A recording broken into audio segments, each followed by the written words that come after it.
Good evening, my colleagues, my professors, my friends. Today I have an outstanding webinar. For me, it's one of the activities of the CVRF Foundation with Novartis. Thank you, Novartis, to sponsor this meeting, which is the science beyond COVID-19. Today, the collection of different subspecialty in medicine. Me as a cardiologist, my name is Mohammed Sobhi. And we'll have Professor Rashad Barsoum. He's a professor, he's the father of nephrologist. Actually, he's not just a professor of neurology in Cairo. He put the first footsteps of the nephrology in Egypt, in the Middle East as well.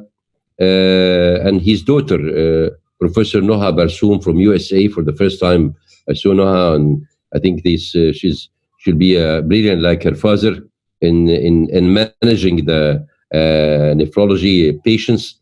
The third is the eminent professor in Egypt and in Middle East and all over the world, Professor Adel Khattab, professor of chest from Ain Shams University. Professor Adel Khattab, or the pioneer in treatment of chronic respiratory disease and the task force of COVID-19 in Egypt. And finally, we'll have Professor Akram Abdelbari, professor of intensive care or critical care, is responsible for the management of the ICU management for the COVID-19. So we have a collection, me as a cardiologist, then Professor Rashad Barsoum, kidney injury, and then Professor Noha in managing this COVID patient, US experience, Dr. Adel Khattab, chronic respiratory disease, and finally ICU management. So each talk will have a 1 minute break. In between, we should have questions. And we'll answer these questions to the professor in just touching his lecture, please. I will start. I have the honor to present this topic about the cardiovascular disease, which comorbid condition. Nowadays, we are facing name is high-risk populations or comorbid conditions that have the highest fatality rate in patients with COVID-19. Either the chronic respiratory disease, cardiovascular disease, diabetes, and cancer. My concern about today is the cardiovascular. As we can see, the mortality is increased in COVID-19 if they're increasing the age, above the age of 80, up to 14%. Cardiovascular is about 10%. Diabetes is 6.7%. Chronic respiratory disease about 6%. And hypertension is 6%. So the case fatality rate for underlying cardiovascular disease is 10.5, and this doubling between chronic respiratory and cardiovascular disease, as you can see. The mechanism still remains unclear at that time, why the cardiovascular comorbid conditions pose independent risk, whether it's mediated by other factors, by age, for example. As we can see, the COVID virus here is SARS-CoV virus. This is the spikes and acting on the ACE receptors, the enzyme, and then TMR slow release at the activation. This is the attachment, this is the activation, and this is why it enters into proteases and the messenger RNA and invading again. Regarding the cardiovascular disease, how affected in chronic disease and hypertension, there are postulation of several mechanisms. First of it is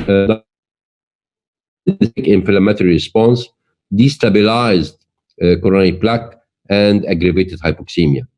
Therefore, patients with cardiovascular disease are more likely to experience myocardial injury after COVID infection, higher risk of death. Last month, the ECC, the American College of Cardiology, published its position statement about the acute cardiac complications. 16.7% of patients develop arrhythmia, 6.2% experience acute cardiac injury, acute onset of heart failure, myocardial infarction, some form of myocarditis, and cardiac arrest. And this is how the cardiovascular involvement in the COVID-19. This is the SARS-CoV-2. There's a viral invasion, then metabolic activity, then inflammation in endothelial cells, then affecting microvessels, the coronary vessels, endothelial vessels, then the microvascular dysfunction, macrovascular endothelial dysfunction, then the cytokine storms here, and then myocardial dysfunction here. Finally, it reached the myocarditis and forming heart failure, arrhythmias, and acute coronary syndrome. These cytokine storms are responsible for the acute coronary syndrome. Sometimes you can find a patient with ST elevation myocardial infarction we don't have any atherosclerosis, but just plaque instability or rupture, with just microvascular endothelial dysfunction, and we can find due to hypoxemia acute coronary syndrome. So the mortality of the COVID-19 during hospitalization was that cardiovascular disease, sometimes you have a troponin, but if you have a troponin cardiovascular difference between troponin and without cardiovascular, as this is a mortality of patient with COVID diseases 2019 with elevated cardiovascular troponin. As you can see, if there's normal troponin without cardiovascular disease, the mortality is 7.6%.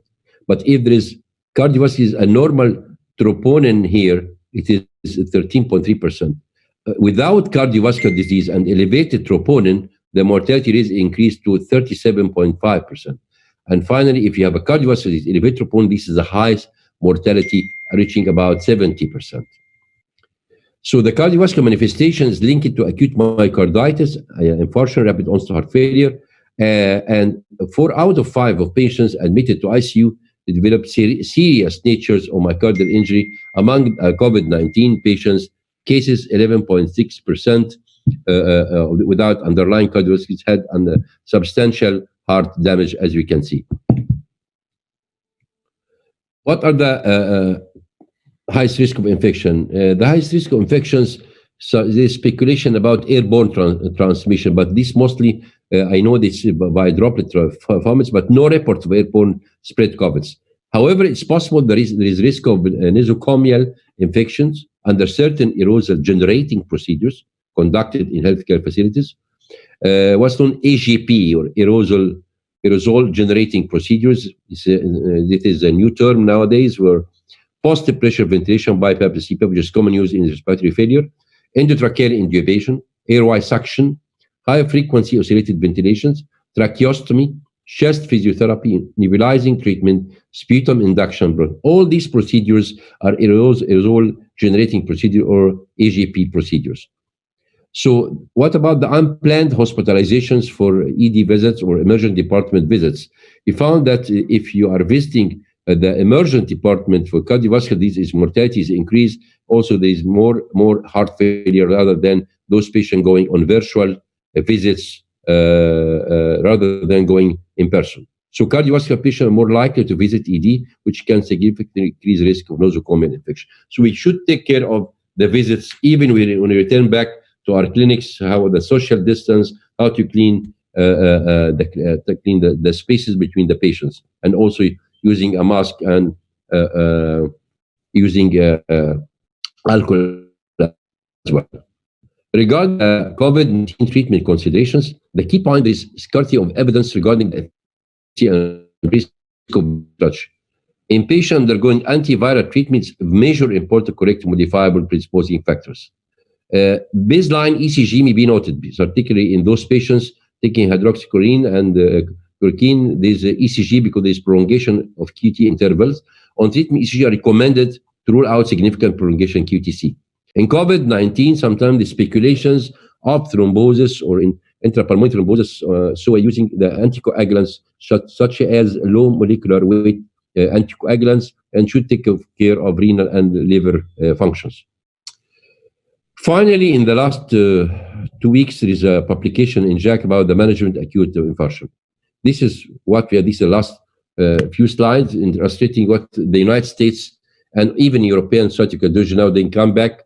The SCI, ECC, how about STEMI? If you have a STEMI patient coming to the EMS or emergent department evaluations, you should do pulse oximetry, consider myocarditis, then do ultra rapid testing should be available in your diagnosis. If the COVID-19 is possible, so go to non-COVID cath labs with universal PPE and aerosol and droplet precaution. If you have a COVID positive or probable, attending should go to the cath lab, which is called dedicated COVID cath labs with even PPE and arranging ICU isolations. Regarding the STEMI referral hospital, speculation with the SCI at the beginning that you can use fibritic therapy nowadays are coming back to the primary PCI. If the STEMI patient at referral hospitals, there is a time delay, consider pre-transfer fibrillation. If it's less than 90 minutes, they go for primary PCI to the dedicated hospitals. If you are more than 90 go for the primary lysis or PCI, which is called pharmacoinvasive treatments. If you are in doubt, you can do an echo for the role of motion abnormalities that they consider COVID myocarditis in such kind of patients. This is finally, you should use what's known as POX, which is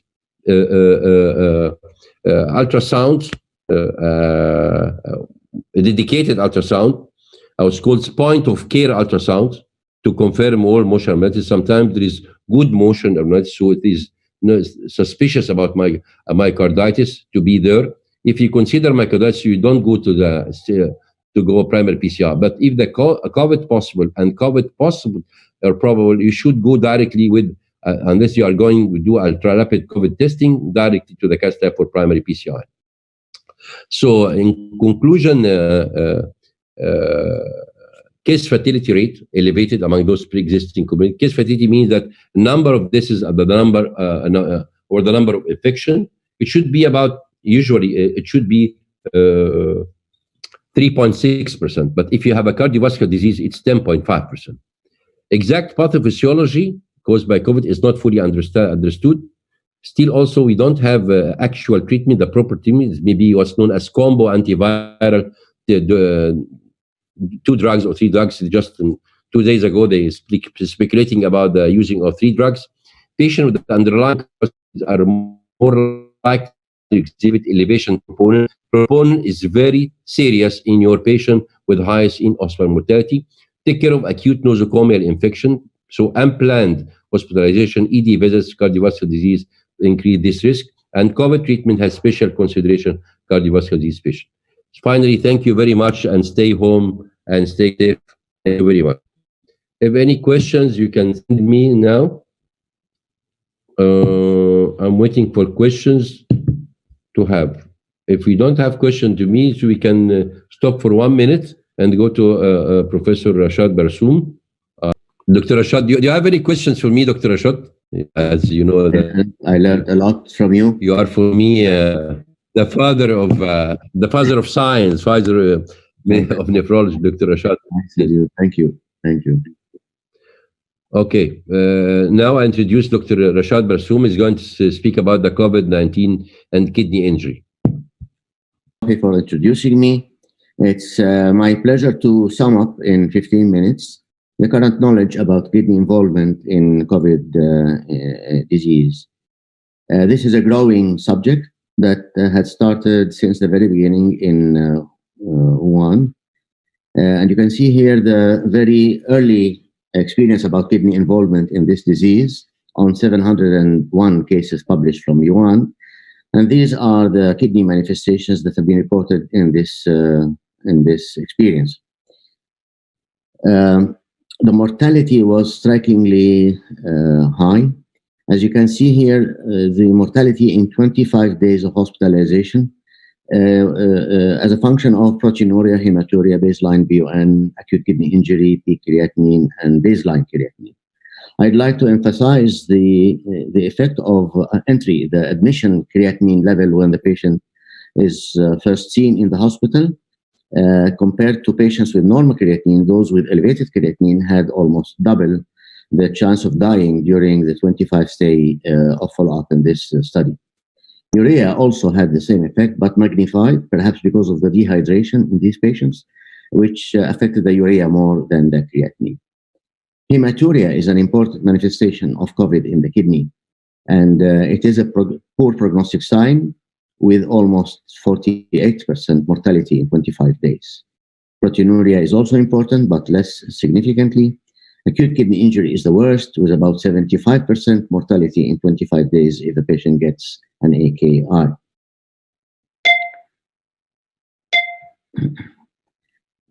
This high mortality is not only due to the association of pneumonia with kidney injury.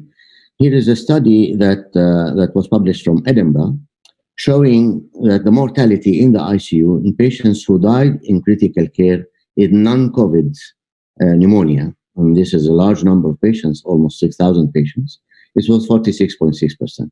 If the pneumonia was due to COVID, those who died were 74%, almost 30% difference as a result of the change in the causative agent of the pneumonia. So COVID really has a predilection to the kidney more than merely an association between pneumonia and kidney failure. The exact incidence in the world is completely conflicting. So here you can see Montreal, 8% kidney involvement, Ghent in Belgium, 72%, and so on. But the mode all over the world, about 20 to 30% of patients get kidney disease. And those who need dialysis or some form of renal replacement therapy ranges from 0 to 37%. The majority of reports would be in between 20 and 35%. Patients with chronic kidney disease are particularly susceptible to COVID nephropathy. As everybody knows, there are 5 stages of chronic kidney disease, most of which are under water in this iceberg. So in stages 1 and 2, where the kidney function is above 60%, there is practically no change in the prognosis or susceptibility. Same risk as the general population, but please remember that these patients have comorbidities. Many of these patients are diabetic, almost half of them, and many are hypertensive, and so on. So this is not a particular group that we are concerned about. The majority of the problems we see is in the range of stages 3 and 4, that is, say, creatinine clearance or eGFR between 15 and 60. In these patients, here is a meta-analysis of 4 studies that addressed COVID in these patients, showing that an odds ratio of dying with COVID-19 was significantly increased with an average of 3-fold increase in mortality if you are in one of these stages of kidney disease. Those with severe kidney disease and are on dialysis, the chance is about 2% having COVID infection in a study over 2 months, probably due to increased exposure, but also there are risk factors in these dialysis patients, including hypertension, diabetes, and so on.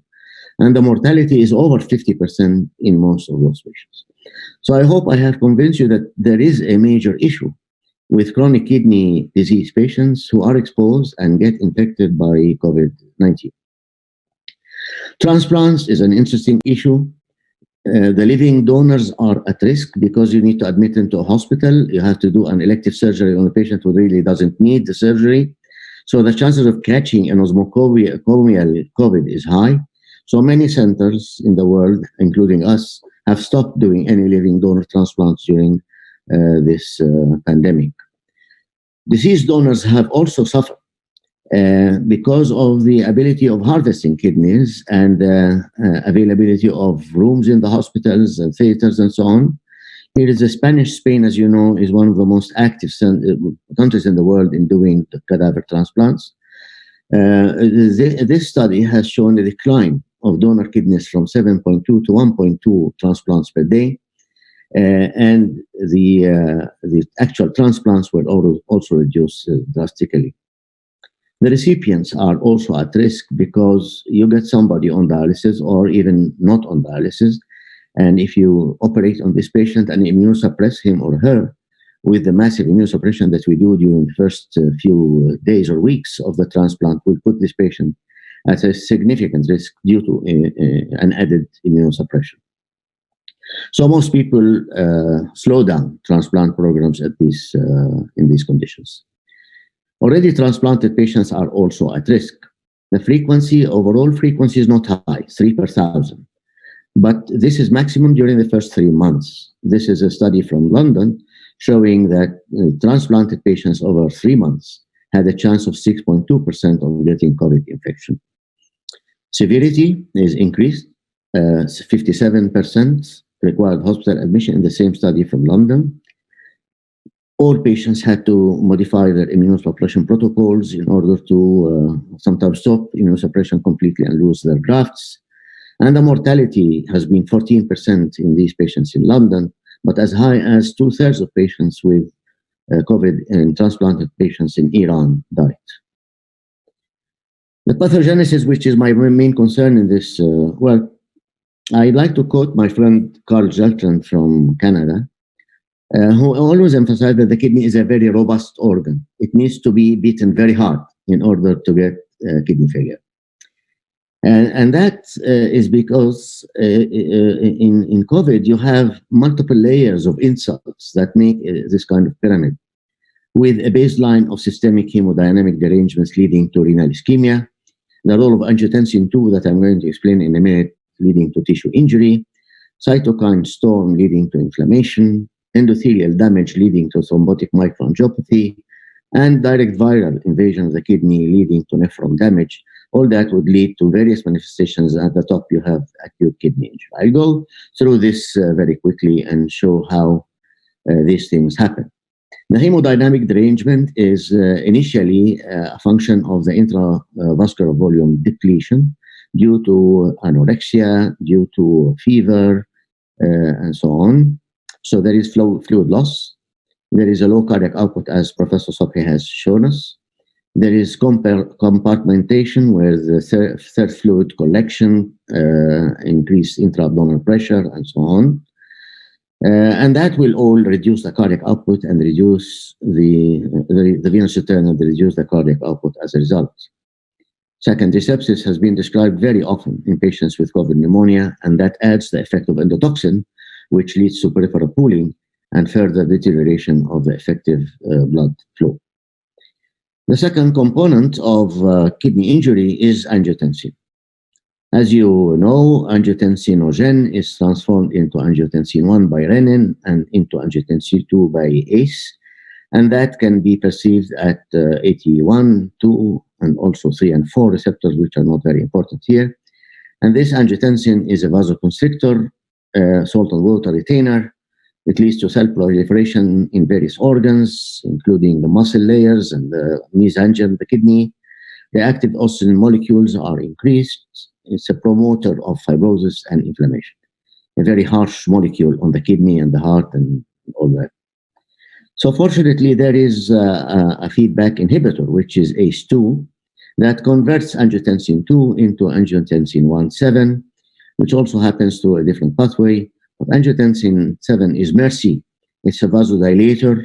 It leads to diuresis and natriuresis, anti-proliferative, antioxidant, increase nitric oxide and bradykinin, and reduces renal injury through the MAS-R receptor.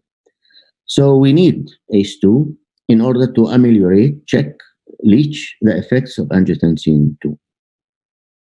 The virus loves ACE2. It combines with ACE2, as you can see, and takes it with it into the interior of the cell, of infected cell, by a process of endocytosis. That's the way by which virus goes in the cell. But that results in depletion of angiotensin 2 that all goes into the cell instead of being expressed at the surface of the cell.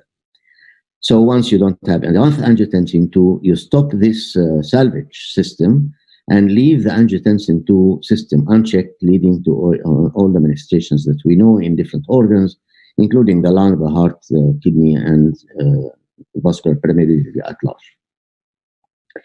If we focus on angiotensin 2 and look into the tissue distribution of this, here is the zero, which we take lung as a zero. It's not zero, but I mean for reference. And compare the lung angiotensin 2 expression to the heart and kidney. On the other hand, you find that there is much more angiotensin 2 in the heart and kidney, which is merciful to both organs. And this is a comparison of different tissues about the ACE2 and ACE ratio. Look at the lung, which is our reference. ACE is 20 times more, the expression is more in favor of ACE to ACE1, 20 to 1.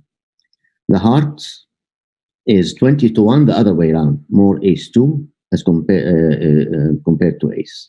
The kidney is the reverse, much more both ACE and ACE2, 1-to-1 ratio.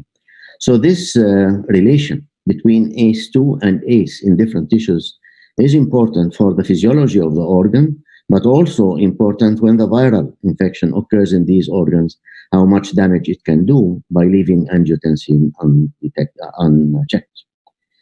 This slide shows the expression of angiotensin 2 in red and angiotensin in green.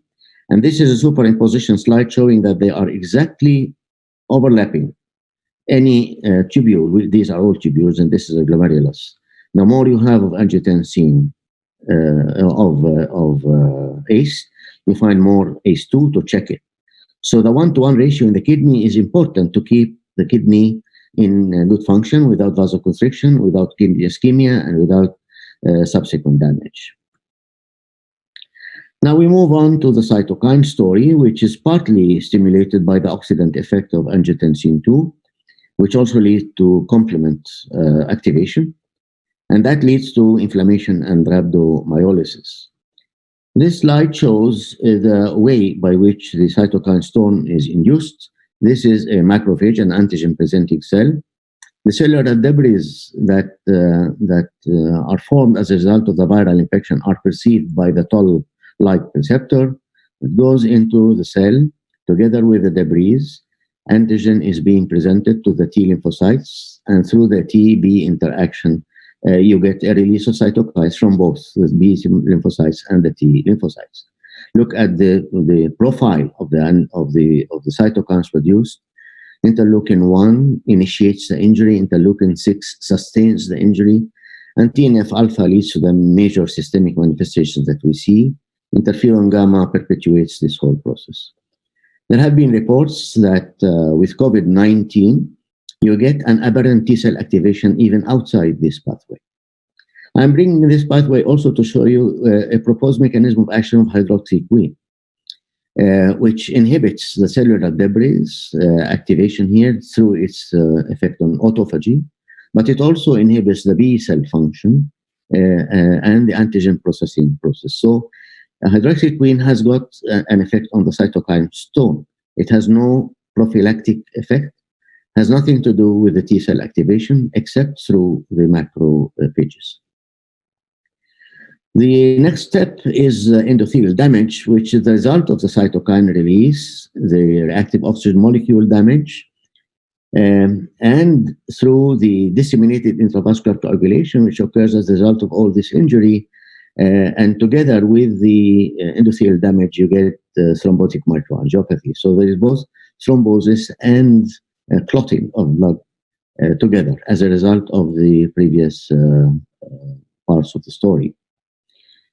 The damage that occurs to the endothelium is massive, it's systemic, it affects the lung as well as the heart and the kidney. So let us go through what's called the organ crosstalk as a result of all of this injury. The virus affects the lung first because it comes through the respiratory tract. It leads to pneumonia and to thrombosis in the pulmonary capillaries. And that leads to hypoxia, which affects the kidney through medullary hypoxia, and that induces more damage in the kidney tubules. But as the kidney fails, or as the proteinuria increases and you start to retain salt and water, that leads to pulmonary congestion, which further aggravates the crosstalk.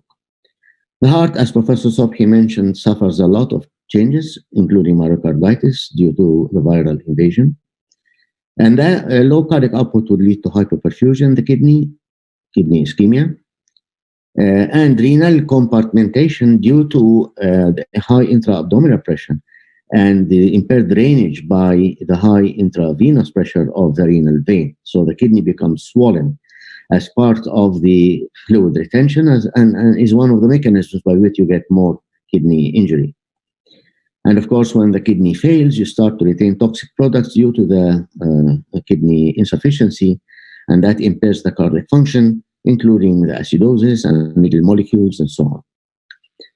And then the virus makes the finale of this whole scenario by invading the kidney tissue, as I'm going to show you in a minute, and leading to actual nephron damage.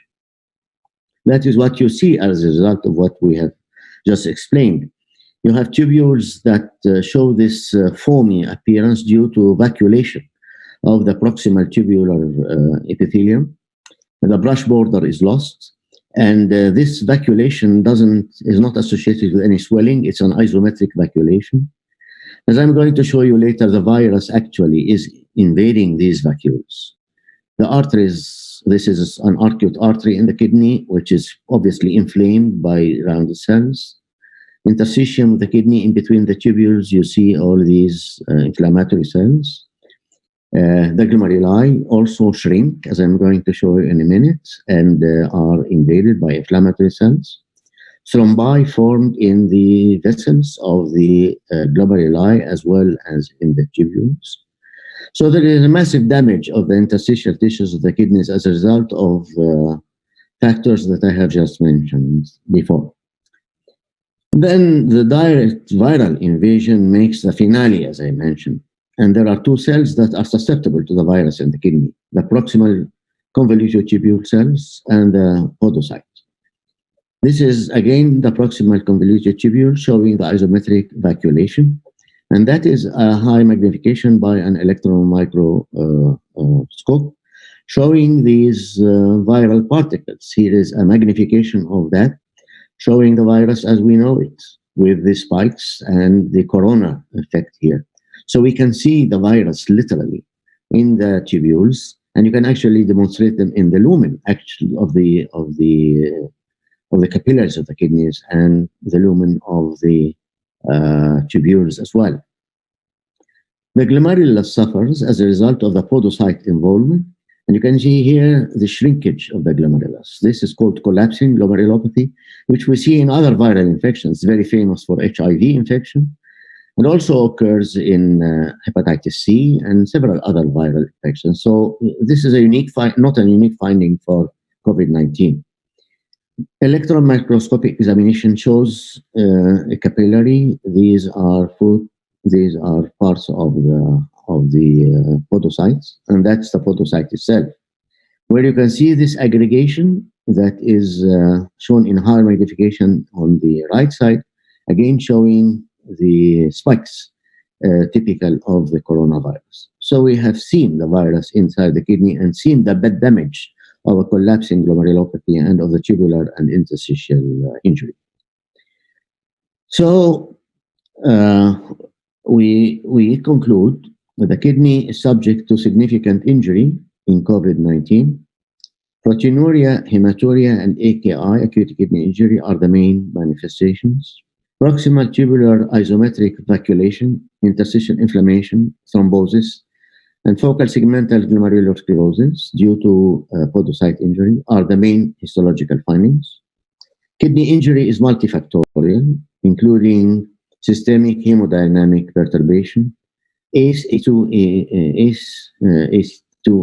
imbalance in favor of ACE, massive cytokine release, endothelial injury, capillary thrombosis, multi-organ crosstalk, heart, kidney, and lung, direct viral invasion of the proximal tubules and the podocytes. The prognosis is poor. I have shown you 50 and 70 and 80% mortalities in these patients, particularly the presence of chronic kidney disease, comorbidities like diabetes and hypertension, dialysis, and transplantation. Thank you. Thank you, Professor Rashad, for this wonderful. I saw a lot of COVID webinars, but for the first time to see a good explanation for the ACE interactions. حضرتك قلته ده كان حاجه واضحه جدا جدا، ويمكن بعد اذن حضرتك انا خدت بيكتشرز بنفسي من المحاضره ديت. الحقيقه هو بس حضرتك، هو في سؤال من الدكتور اكرم بيقول السي بي كي لما if there is rise in the CPK, does it affect the kidney? Doesn't mean the affection of the kidney? Yes, it does. Does it have any impact on the kidney or just lab findings? لا، السي بي كي ناتج عن رhabdomyolysis اكثر شويه من cardiac involvement. والrhabdomyolysis is the result of inflammation at large. It occurs due to the cytokine storm and also due to the reactive muscle molecules and the endothelial injury of the muscle.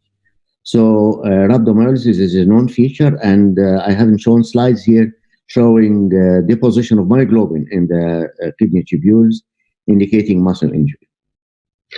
هو طبعا حضرتك الكاسكيد اللي حضرتك عملته ان هو البوتوم لاين بيبقى سيستميك هيمودايناميك، وبعدين بتخش في الانجيوتنسين 2، وبعدين السيتوكاين، وبعدين انتيريال دامج، وبعدين دايركت فايرال انفكشن، اكيوت كيدني انجري.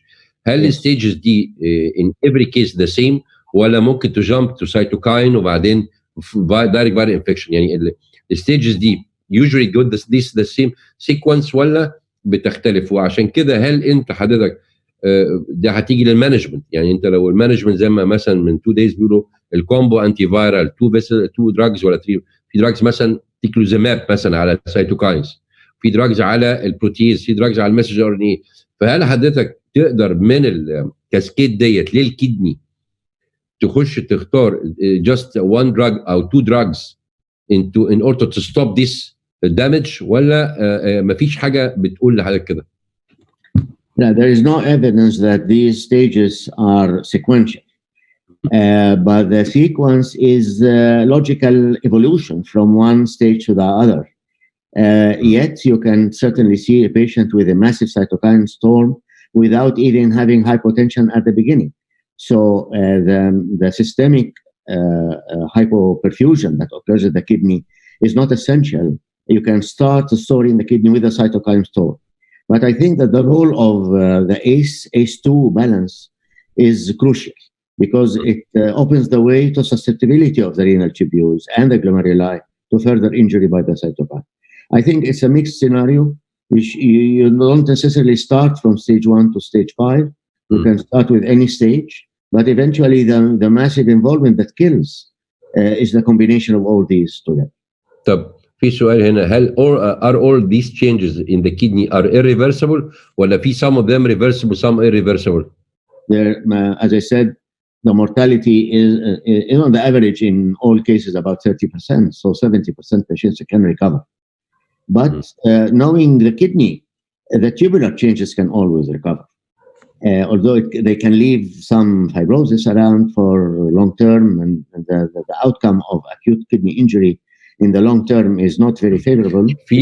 Yet, if you get a collapsing glomerulopathy, this will not recover. That will end by the glomerulus being fibrotic and damaged.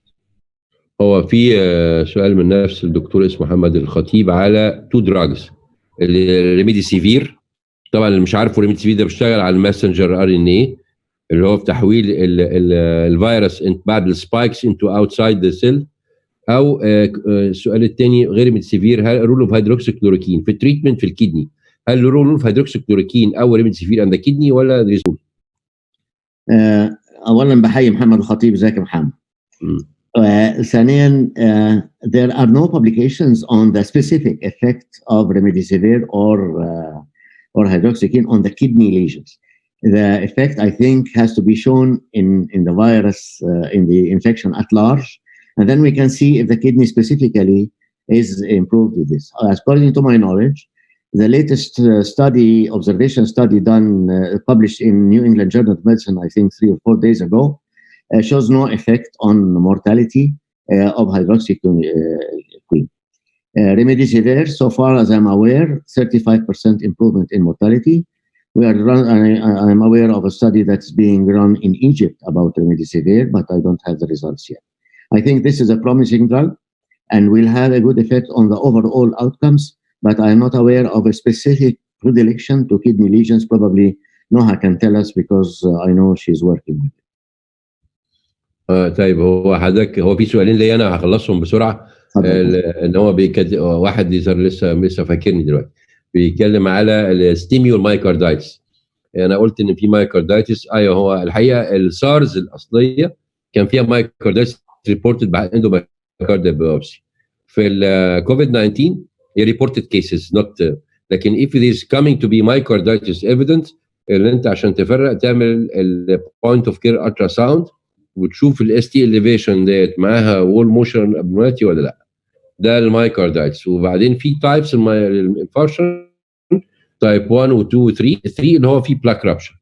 1 و 2 احنا نتيجه الهايبوكسيميا الكوفيد فده مش هتلاقي اي حاجه فيه.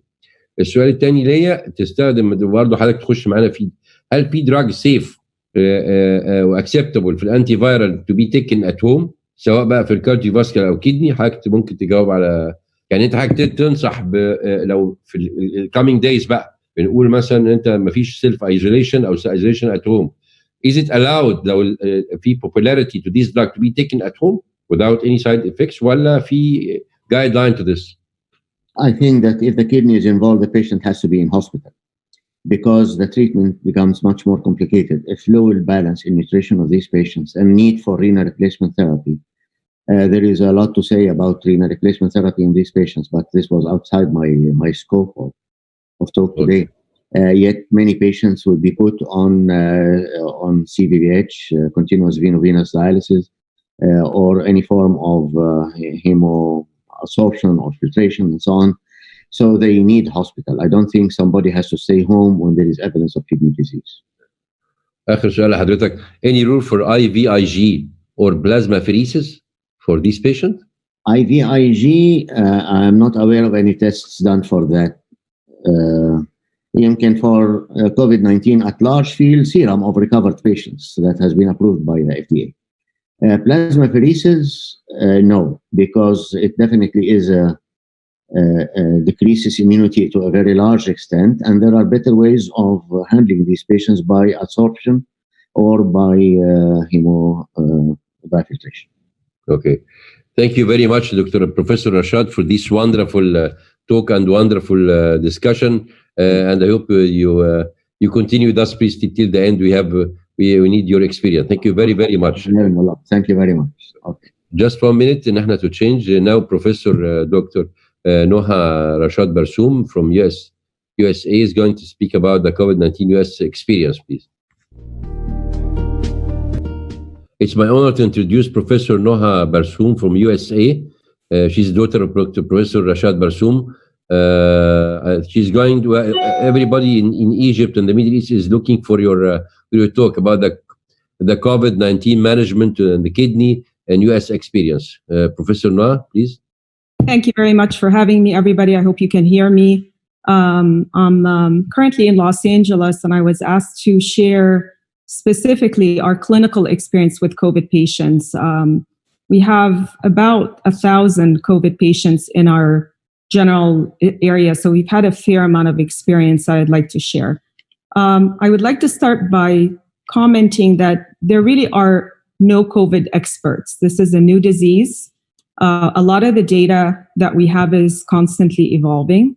And as everybody knows, in the US, the clinical medicine, the holy grail of clinical medicine really is the standard of care. And because COVID is new and the data is constantly evolving, we do not currently have a standard of care in the US. We have guidelines that are generated mostly by the CDC, but almost every hospital and every hospital system or healthcare system in general has its own task force. This task force is usually made of infectious disease specialists, nephrologists, intensivists, pulmonologists. We are tasked basically on a daily basis to review all the current recommendations, the new studies that come up, and we have to assess our local environment and then make decisions about how to plan care. And for this reason, the guidelines and the protocols are ever evolving.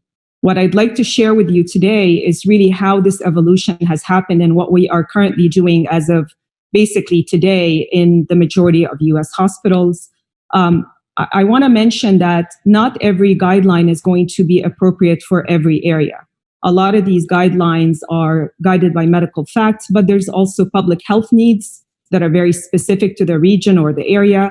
There's also the availability and the feasibility of these recommendations. For instance, you may have recommendations to test everybody, but you may or may not have the capacity to test. You may have guidelines to choose a particular drug or an agent, but that may not necessarily be available for use. And so part of that task force is tasked with understanding your local market, what's available to you, how feasible it is to you, what the medical evidence is to apply these guidelines, and then come up with protocols that are, again, changing almost on a daily basis. We get probably 3 to 4 updates a day from various institutions. We analyze all this data, and then we decide what to do with the new data that comes. Lastly, I want to mention that almost every center in the United States today is involved in one, if not multiple, clinical trials. So a lot of the data that I am going to present has to do with our own personal experience in our general hospital system and the area around Los Angeles. That is different in different parts of the US. A lot of these drugs are hard to get, and a lot of them are basically administered through the trials. So because this is really a clinical presentation, I thought that we should start with a case. And I'm kind of going to walk you through how we approach a clinical case once a patient presents. So here's our case. This is a gentleman who's 64 years old. He presents with a history of low-grade fever, dry cough, and sore throat for 3 days. When we questioned him, he also had some diarrhea. He reported a loss of smell for about a day, but essentially had no shortness of breath and no other respiratory symptoms. He has a past medical history of hypertension, hyperlipidemia. He takes atorvastatin and losartan, lives at home with his wife. He's a non-smoker. He has a healthy child at home. He has no known sick contacts, no travel history, and is not a healthcare worker, so his exposure risk is fairly low. On examination, he had normal vital signs. His stats were 95% on room air, and his exam was otherwise unremarkable. So this is a very common presentation. I'm sure that every physician watching this has had many, many patients present with this exact same scenario. So when we're faced with this question, the three immediate questions come to mind is, should this patient be tested? Should he be hospitalized? Should he be treated? And what do we do about his contacts? Because that's a big issue, obviously, for various patients. So I'm going to start by talking about testing. And testing has gained a lot of media attention. Everybody has their testing guidelines, and that has really, really changed from the onset of COVID in the US from the end of February, beginning of March to the current time. Initially, we really did high priority testing only, and that was mostly, if you could see, that most patients that qualified for high priority testing were patients with symptoms, whether they were hospitalized patients with symptoms, healthcare workers or frontline workers with symptoms, or residents in long-term facilities, similar, nursing homes, shelters, dialysis centers, etc., where there's big aggregations of people. But essentially, the patient needed to be symptomatic. We were not doing any asymptomatic testing in the beginning because of the scarcity of these tests and the difficulty of doing the tests. As the testing situation has changed, we now have priority testing, and we've added two categories. We can choose to test out patients with symptoms, such as our patient that just presented, and we can also test asymptomatic patients, and that is very regional. So in Los Angeles specifically, any patient that wants to get a COVID test today can register on a website and can go to a drive-through testing facility, and they can get tested for COVID. I want to highlight that that is not going to change anybody's management, whether or not you're testing positive or not. This is really done for surveillance purposes, for contact tracing purposes, for public health reasons. This is more about statistics and epidemiology and not necessarily going to change your clinical management hardly at all. Of course, the test that I'm referring to is the RNA PCR test. That's the swab that actually tests for the virus. You should know that there are many, many different PCR tests. These tests vary greatly in their accuracy, their sensitivity. On average, they're probably about 70 to 80% sensitive. Some are better. UCLA yesterday announced a new PCR test that they said has over 95% accuracy. So these tests are getting better. They're getting faster. In the beginning, we had about a 5-day turnaround. Today, we can test the patient, have the results within 2 hours. These rapid tests are extremely helpful in our strategy to open up elective surgeries, to be able to triage patients effectively. We are not wasting a lot of PPE and isolation protocols because the tests are becoming better and faster. You're all familiar, of course, with the COVID IgG test. That's a newer test that is now also commercially available for anyone that wants it. This test has no clinical importance currently. This is purely an epidemiological test at the present time. This test tests for IgGs against COVID. People can be tested up to maybe 2 to 4 weeks after exposure. This is a qualitative test, which means it's either positive or negative. It is not a quantitative test, and we do not have guidelines exactly how to interpret an IgG test. So our current recommendation is not to do the COVID antibody testing as part of your clinical management. We are exclusively doing that test to understand the prevalence of the disease in the community, the penetration, and further epidemiological studies. Regardless of what you want to do with testing, Eventually, if a patient is positive, you have to decide about how to treat that patient, which is really the crux of this talk. And so when we think about treatment, the biggest question that we have to decide immediately is regarding hospitalization. Who gets hospitalized? Who goes home? And essentially, this admission criteria for COVID-19 is no different than any other infection that you normally would treat, any other respiratory viral pneumonia. And most of us use this scale, which is the CRB-65 score. It's a score composed of 4 different components based on confusion, respiratory rate, blood pressure, and the age of the patient. And based on that score, we've stratified patients. If they're at a 0, that means that their symptoms are essentially very mild and they're not at high risk for mortality. And in that case, this patient is likely suitable for home treatment and they are not going to be admitted even though they are COVID positive. If the patient scores a 1 to a 2, that patient can be considered for hospitalizations. We're probably erring on the side of hospitalizing those patients. And if it's a 3 or 4, that's a patient that's likely going to need ICU care. That's more of an emergent or urgent hospital referral. And so essentially, if your decision is a no, then that patient is going home. There will be no indication for imaging studies whatsoever. We're not doing x-rays. We're not doing CTs for these patients. We are asked the patient to isolate at home and his contacts be quarantined. And I want to make sure that everybody's familiar with these terms. So an isolation is done for a patient that is testing positive or is highly likely to have the disease. He is required to separate physically from either contacts. And if he is with the contacts and we're asking him to wear a mask, not to share utensils, not to share, whatever, just secretions in general. Quarantine is for the rest of the healthy people around him, and they are required to quarantine at home and socially distant from other people in the community for about 2 weeks. The 2-week quarantine period comes from data that shows that the incubation period can be up to 2 weeks for patients with COVID. So we really feel that quarantining patients for 5 days or 7 days is probably not sufficient to release these contacts out in the community and infect everybody else.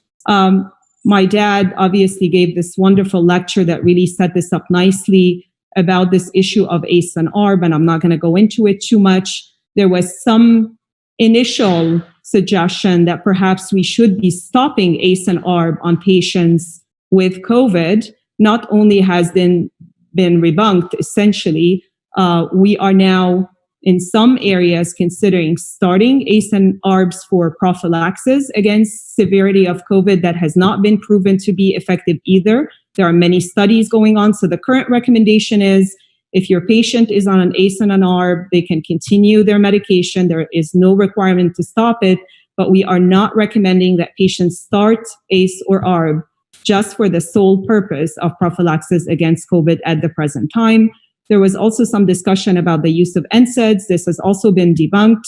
NSAIDs, Tylenol as needed, can be used to control fever, pain, etc., etc. There is no indication for hydroxychloroquine or any antivirals in the outpatient setting.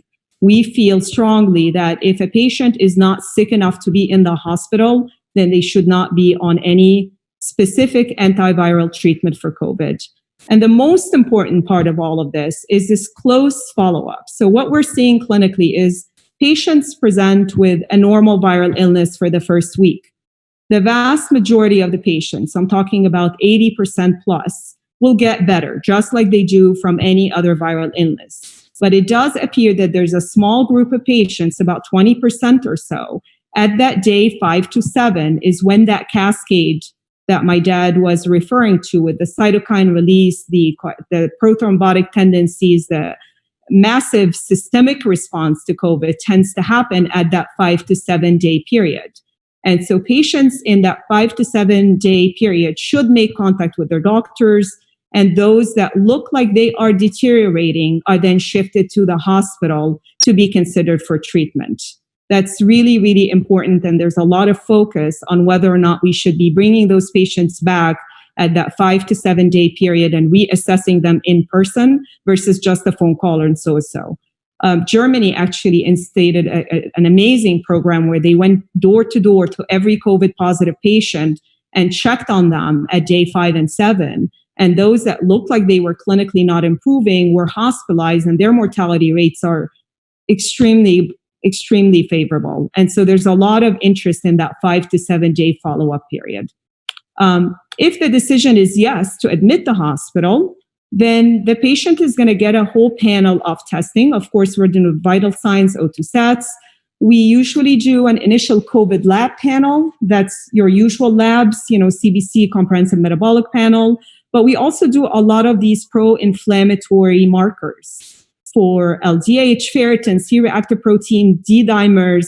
We do an initial troponin for the exact reason that you referred to, Dr. Sobhi, with the mortality being higher in patients with elevated troponins, even if they have no history of underlying cardiovascular disease. So we get a baseline troponin level, we get a baseline IL-6 level, and we do a procalcitonin. You should know that the studies are showing that there's a co-infection with another bacterial agent in up to 30 or 40% of these COVID patients. So an elevated procalcitonin would point towards a secondary bacterial infection. In that case, we may consider adding antibiotics to our treatment protocol if they have a high procalcitonin. We do a chest x-ray. We do not do a CT as a screening admission test. The CT is really reserved for patients that don't improve or get worse, or we suspect that there is some other pathology that's ongoing.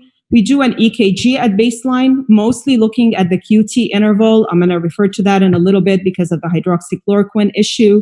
And then we decide based on all of these factors and the score, whether the patient goes to a floor, goes to telemetry, or goes to the ICU. And we are finding that probably about 30 to 40% of admitted patients will end up either in tele or in the ICU. And these are really the patients that get very, very ill, and we see the entire systemic cascade of illness that we were referring to a few minutes ago. This is super important. There are no medications that are currently FDA approved for the treatment or prevention of COVID-19 patients in the hospital or outside the hospital. So essentially, every hospital is making that decision based on the trials that they're involved in and based on recommendations from the CDC to treat patients based on availability, medical statistics, and data. We then go back and analyze this data and we change our protocols accordingly. But there is no single medication that is today approved for the treatment and or prevention of COVID-19 infection. So what's the story with hydroxychloroquine? So hydroxychloroquine, as you know, was reported to have anti-inflammatory properties. There were studies from China initially that showed maybe some stabilization and improvement. Certainly the study from Europe, from France, and from Italy specifically suggested that the addition of azithromycin to hydroxychloroquine, that combination seemed to help some COVID patients. So initially when COVID started coming into the US, that seemed like a reasonable choice to make. The indications for using hydroxychloroquine was you had to have a confirmed COVID test, a SARS-2 COVID test, and so not just positive, but also age above 60, if you have significant comorbidities, chronic lung disease, heart disease, diabetes, etc., or if the patient was admitted and had clinical worsening within 12 hours of admission. So if the patient qualified to any of these criteria, we would treat them with hydroxychloroquine, with or without azithromycin. And the dose was a bigger dose than what you would normally use for Plaquenil in autoimmune diseases and lupus and so forth.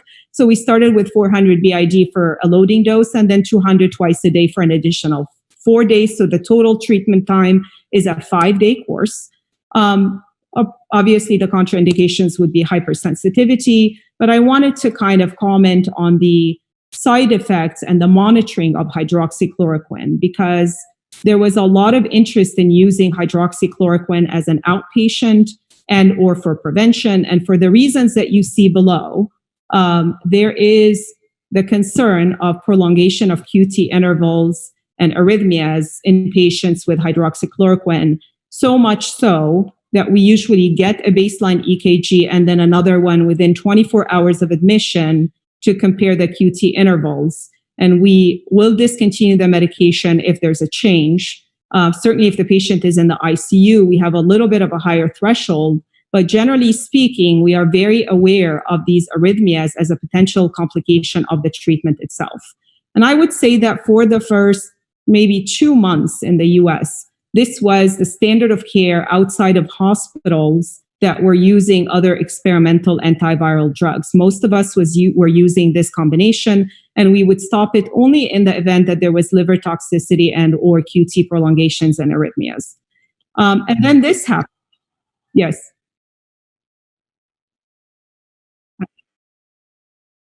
Okay. And then the study came back from the New England Journal of Medicine that essentially showed that over 1,400 patients took hydroxychloroquine and nobody did better and nobody did worse. So essentially, we stopped using hydroxychloroquine as of now. The next drug that was of interest was obviously remdesivir. And I know you had some questions about remdesivir. There are two major studies about remdesivir. The one from China was published in April, and that had about 158 patients that were randomized to remdesivir versus placebo. And there was no statistically significant improvement in that group. The primary endpoint was time to clinical improvement. The US study, which was just published recently here, and that's the one that Dr. Fauci referred to, was the ACTT study. That study looked at time to recovery or discharge from the hospital. And essentially, it was a positive study in that it showed a 31% faster recovery, reduction in hospitalization rate by about 4 days, and a suggestion for a mortality benefit. Based on this study, there are now over 127 countries that will be using remdesivir as a potential therapeutic option as part of this multinational study. I'm going to touch base on these things very, very briefly. These are really novel investigational therapies that are used sporadically in the US. We have Actimera or teplizumab or Plaza. These are IL-6 inhibitors. It's a single infusion. We use it for patients that have a high IL-6 level in that cytokine storm phase. We are using convalescent plasma on an individual basis. This is part of the Mayo Clinic trial. And these are patients that have recovered. This is meant to provide short-term humoral immunity. And then, of course, this issue of systemic anticoagulation. I'm not going to bore you with all of this. But essentially, with observational studies of thousands of patients, we are seeing a marked reduction in mortality for patients that are anticoagulated without the risk of bleeding. And it is strongly recommended that we would consider anticoagulation, particularly in critically ill ICU patients. So just to finish up, I wanted to follow up on our patient just very quickly. So on day 3, he presented with a cough and a fever. He tested positive for the COVID. We decided not to admit him. He didn't have any criteria for admission. He was given no specific therapy, placed in isolation. On day 7, he started having increasing fever, productive cough, some shortness of breath. On day 8, he was admitted. He was admitted to telemetry. He was started on a combination of Plaquenil and azithromycin. The medication was stopped after 2 days because he developed QTc prolongation and arrhythmias. He remained stable on telemetry for about 4 days with minimal oxygen requirement. On day 12, he decompensated, became acutely short of breath. Chest x-ray showed ARDS. He had to go on a ventilator. We started immediately pressor support and proning protocols. I'm sure that's going to be alluded to in the next presentation. We did another IL-6 level, and the patient was treated with a single dose Actimera as well as broad spectrum antibiotics. On day 14, he developed multi-organ failure, acute kidney injury, started continuous renal replacement therapy. By day 18, he had a pneumothorax because of the high PEEP requirements. We had to put a chest tube in. On day 22, we got FDA approval from the convalescent plasma, and he got a single dose of convalescent plasma. By day 27, he needed a tracheostomy. Eventually, we were able to take him off continuous renal replacement therapy and give him daily dialysis. By day 35, he started breathing through the trach collar. We started noticing his urine outputs was improving. By day 42, he had complete renal recovery. He was off the ventilator and he was transferred to acute rehab. I think most of us that see ICU COVID patients have a very similar experience with these patients. So in conclusion, I want to point out that there are currently no FDA-approved treatments. The testing criteria will be largely dependent on availability of testing and public health demands in the area. The antibody testing currently raises more questions than answers. We are not recommending that for clinical management. The remdesivir IL-6 inhibitors are certainly promising options and require more testing. And I strongly would consider systemic anticoagulation of critically ill patients, especially those with elevated PTs and D-dimers. And essentially, we need more double-blinded placebo-controlled trials. And I think ultimately, it's that flexibility and the ability to modify your treatment based on the data as it emerges, and being able to achieve that flexibility is going to be very, very helpful in managing these patients. They're very, very sick. Thank you very much, you guys.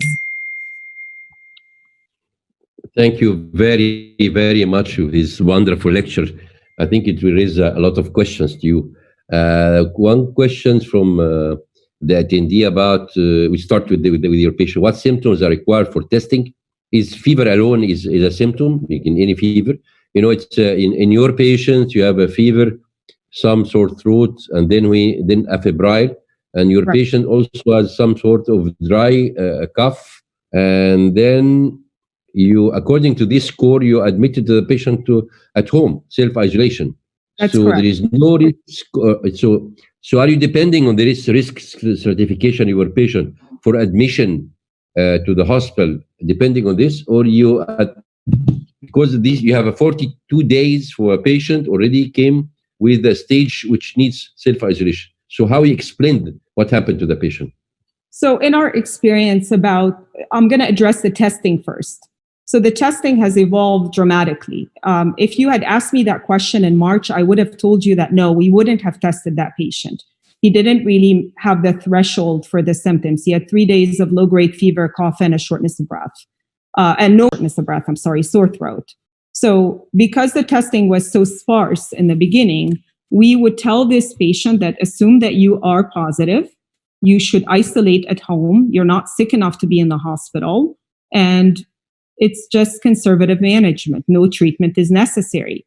Today, because the testing is so available, anybody can get tested in Los Angeles, at least today, and in the majority of the US. So the testing really has changed a lot. Now, in terms of the decision to hospitalize or not, about 80% of the patients that are testing positive are never hospitalized and recover at home. It's only that 20% that deteriorate, like our gentleman here. And so the decision to keep him at home was the correct decision at the time. And it's that 5 to 7 day period that I was referring to. That's when the critical change happens. That's when you were asking earlier about the cascade of the cytokines and the prothrombotic releases and all of that. We feel that generally happens at that 5 to 7 day period. So the initial viral infection seems to be a mild virus that recovers. It's when these systemic markers are activated that we see these patients get sicker and require hospitalization and so forth. And that generally happens around day 5. Now, patients, in your presentation, you very nicely showed risk factors. So obviously, if the patient is much older or has underlying heart disease and or kidney disease, these are patients that we have to watch very carefully, but we're still using these guidelines for admission. So not every heart failure patient is admitted to the hospital just because they have COVID. Let's go to the test again. Mm-hmm. There is a table in New England Journal of Medicine 3 weeks ago regarding all the tests. The Mm-hmm. test of RT PCR, and then IgG, IgM, and then total antibody, and what's known as NAT, nucleic acid amplification test. Correct. And there's a sensitivity, specificity. So how do you find this in your experience and to be the future? You have now, it's not all the tests 100%, except No. the total antibody to IgG, IgM, both of them. Correct. So what do you think? That's been the biggest challenge, to be honest with you. So we have had patients where we're testing them and they're negative, but clinically they should have COVID, right? They have all the symptoms, they have all the findings, they're hospitalized, they're sick. We're testing them a second time and a third time. And usually if you do 3 tests, your sensitivity is remarkably improved. The logistics of doing 3 tests is very challenging. And so if you look at In an outpatient, I'm gonna separate this answer a little bit. So there's a one protocol for outpatients, there's a different protocol for inpatients, and then a third protocol for healthcare workers. And I'm going to start with the healthcare workers because we cannot afford to quarantine every healthcare worker that is exposed to COVID. And so for healthcare workers, it is very important that we understand whether you are positive or negative in order to be able to work and not infect patients. And so essentially, healthcare workers are tested multiple times. If we have symptoms, if we do not have symptoms, we are not tested. If we have symptoms, we're tested. If our symptoms persist, we are tested again and again until we are either 2 negative tests consecutively or our symptoms have improved before we can go back to work. For non-healthcare workers in the community, if a patient tests negative, he's told that he still likely has COVID, even with a negative test. And we treat him as though he has COVID. He's told to isolate, his family is quarantined. We assume that he is positive. We do not assume that he is negative based on the test alone. In the hospital, it's a bit more challenging because most hospitals have a COVID unit or an isolation section and a non-isolation section. And so we keep patients in that isolated section until we either have 2 negative tests or we feel that the patient is such a low risk based on symptoms and a negative test that we can move him safely to the other side of the hospital. And even with all of this, there are patients that are moved and then later test positive, and we have to move them back in isolation. That's a real challenge. Okay. So what is the rapid antigen test for COVID? Rapid and ultra rapid. There's something nowadays called ultra rapid. Right. This so is what you say? Mm-hmm. Yes. So we have in our hospital all of those tests. We're given a certain number of these ultra rapid tests or rapid tests to do on a daily basis. Once we exhaust that supply, we then go to the regular PCR that takes several days. The sensitivity is probably similar. There's not a huge advantage to one over the other. It's a supply and demand issue more than anything. Obviously, the advantage of a very rapid test is that you could do the test and then make a decision right there and then about where the patient goes and whether or not it's safe to do other procedures. So in the cath lab would be a perfect example, right? If a patient is coming in with, a cardiac issue and you have availability of an ultra rapid test that's reliable, and that's the big if, right? Then you can do the test, get the result, and make a decision right now, as opposed to the other tests where the patient is medically stabilized. We have to wait for a couple of days, get the result back. In the absence of a rapid test, and again, it's very regional, what we end up doing is if the patient absolutely has to have an emergency procedure, we're doing the procedure with full PPE, PAPR masks and 95s, full gowning, the entire thing. A lot of the rooms have been converted to negative pressure rooms, so we're able to do that. Any experience from the audience here? The question is, Dr. Ramadan, any experience in using cytokine removal therapy through filters or cytosorb or no, removal, no, but anecdotally, and because these patients have such a high incidence of kidney failure, especially the ICU patients, obviously, and we end up using chronic renal replacement therapy, which is CVVHD. It's a long-term dialysis that's done for days and days. We do anecdotally see that these patients do better, and part of that may be a cytokine removal because of the dialysis itself. It's not intended for that.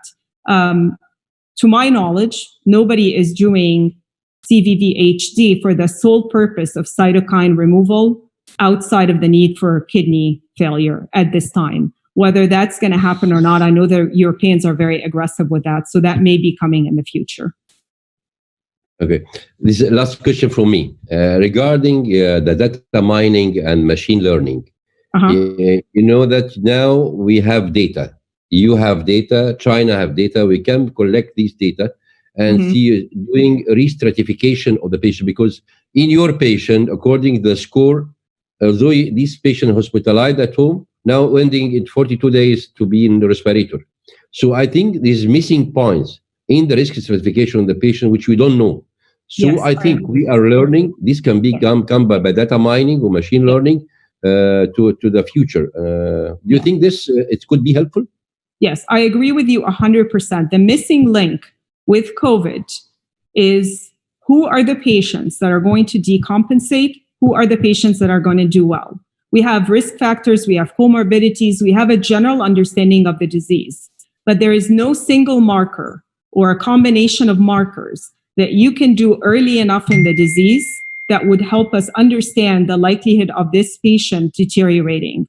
It may very well be, and I think that this is probably something that we're going to see more and more, is that day 5 labs, if we bring patients back that are positive and we test them again from inflammatory markers, and we see that their inflammatory markers are higher than they were at baseline, this is assuming they had baseline labs, then maybe these are the patients that we pick and choose and treat. But to date, that data does not currently exist, and that continues to be our biggest challenge. There's no question about it. Okay, thank you very, very much, Dr. Noha. I enjoyed personally, and think all the audience participants enjoyed. I hope to continue with us and see you again, and see you in person in Egypt, inshallah. Thank you so much. Okay. I can't wait to come, just get those flights going. Okay. All right. We just 1 minute to change to Professor Dr. Adel Khattab. It's my honor to introduce our professor of pulmonary medicine in Ain Shams University, Cairo, Egypt, head of the board of Egyptian Fellowship Pulmonary Medicine, and a member of the Supreme Committee of Viral Infection Research. Professor Adel Khattab is going to speak about the COVID-19 chronic respiratory disease. All of us know Dr. Adel Khattab is doing a great job for COVID-19 in Egypt. He's going to give us the effect of COVID-19 respiratory disease and his experience in Egypt. Dr. Adel? Bismillah ar-Rahman ar-Rahim. Good evening, everybody. Thank you, Professor Sobhi, for the kind introduction and the kind words before.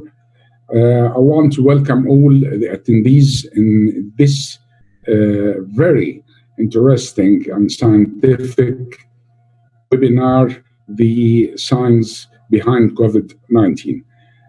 Actually, it was my pleasure and honor, and actually I got a very, very informative knowledge and experience from the previous 3 speakers, Professor Barsoum, Professor Sobhi, and Professor Barsoum JR, if I can call her Professor Barsoum JR.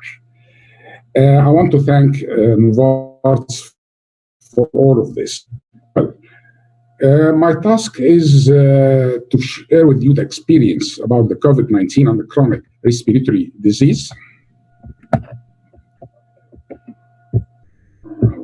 البرزنتيشن مش بتتحرك، بس انا مش عارف ايه اللي بيخليها مش تتحرك. كليك عليها. Okay, شكرا. As we know, this is called SARS-CoV-2, as we have SARS before in 2003, and this is the brother of SARS. And actually, if we go for the mortality nowadays, we have a very high mortality this morning, more than 293,000. If we compare it by the SARS, the first size, it was only 747. Also, this is the big word. It is not epidemic, as you know. It is pandemic, which means epidemic that has spread over several countries. Nowadays, we have 212 countries, usually affecting a large number of people. This morning, also, the number is more than 4,355,000. As Professor Sobhi showed you before, there is any high-risk population? Yes. Cardiovascular disease, 10.5%, followed by diabetes, 7.3%, chronic respiratory disease, 6.3%, abnormal high pressure, 6%, cancer, 5.6%. What should people with lung condition do now?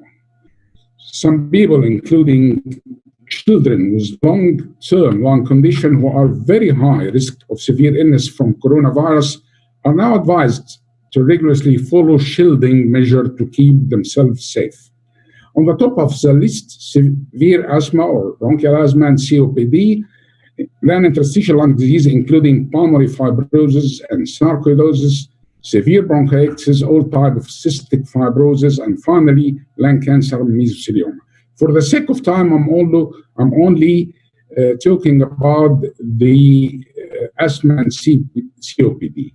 First, COVID-19 and bronchial asthma. The Primary Care Respiratory Society, there is a high risk of asthma patients. Primary Care Respiratory Society advised this patient, the asthmatic patient, would benefit from reviewing of their asthma management, particularly in the underuse of inhaled corticosteroids. And there is a site for the search available, and they said, if the asthmatic patient consuming 6 or more canister of short-acting beta-agonists per year, this is poor control. If 12 or more canister short-acting beta-agonist, very poor control. Using long-acting beta-agonist, but no corresponding issue of inhaled corticosteroid, this is the problem. More than 3 canisters of short-acting beta-agonists in the last 6 months with no corresponding issue of ICS, inhaled corticosteroid inhaler, this is a problem. What about the very high risk of the severe asthmatic patient? Those asthmatic who have been admitted to hospital in the last 12 months or even been admitted to ICU unit for asthma, or patient taking any biological therapy or maintenance oral steroids or antibiotic therapy, long-acting muscarinic antagonist, combination of long-acting beta agonist, high-dose inhaled corticosteroids, combination of high-dose ICS with LETRA, leukotriene receptor antagonist. Very interesting recommendation on April 3rd about the COVID-19 and asthma from the Global Initiative of Asthma, the GINA. They are advising the asthmatic patients to take their prescribed medicine, particularly inhaled ICS and oral steroids. Asthma medication should be continued as usual. And they stressed that stopping ICS often leads to potentially dangerous worsening of asthma. For patients with severe asthma, continue biological therapy and don't suddenly stop oral steroid if prescribed. Make sure that all patients have written asthma action plan, increasing controller and reliever medication when asthma worsen, taking short course of oral steroid for the severe asthma exacerbation, when to seek medical help, and you have to see the GINA, the Global Initiative for Asthma, 2020 report for more information. Very important, please take care. Avoid nebulizer where possible. By this, I mean the nebulizer in the emergency room or in hospital. But for patients have their own nebulizer, no problem. Why? Because nebulizer increase the risk of disseminating virus to patients and to healthcare professionals. Instead, use pressurized metered dose inhaler, البخاخة العادية بتاعتنا, with a spacer. This will be the preferred treatment during severe asthma with mask or tightly fitting face mask if required.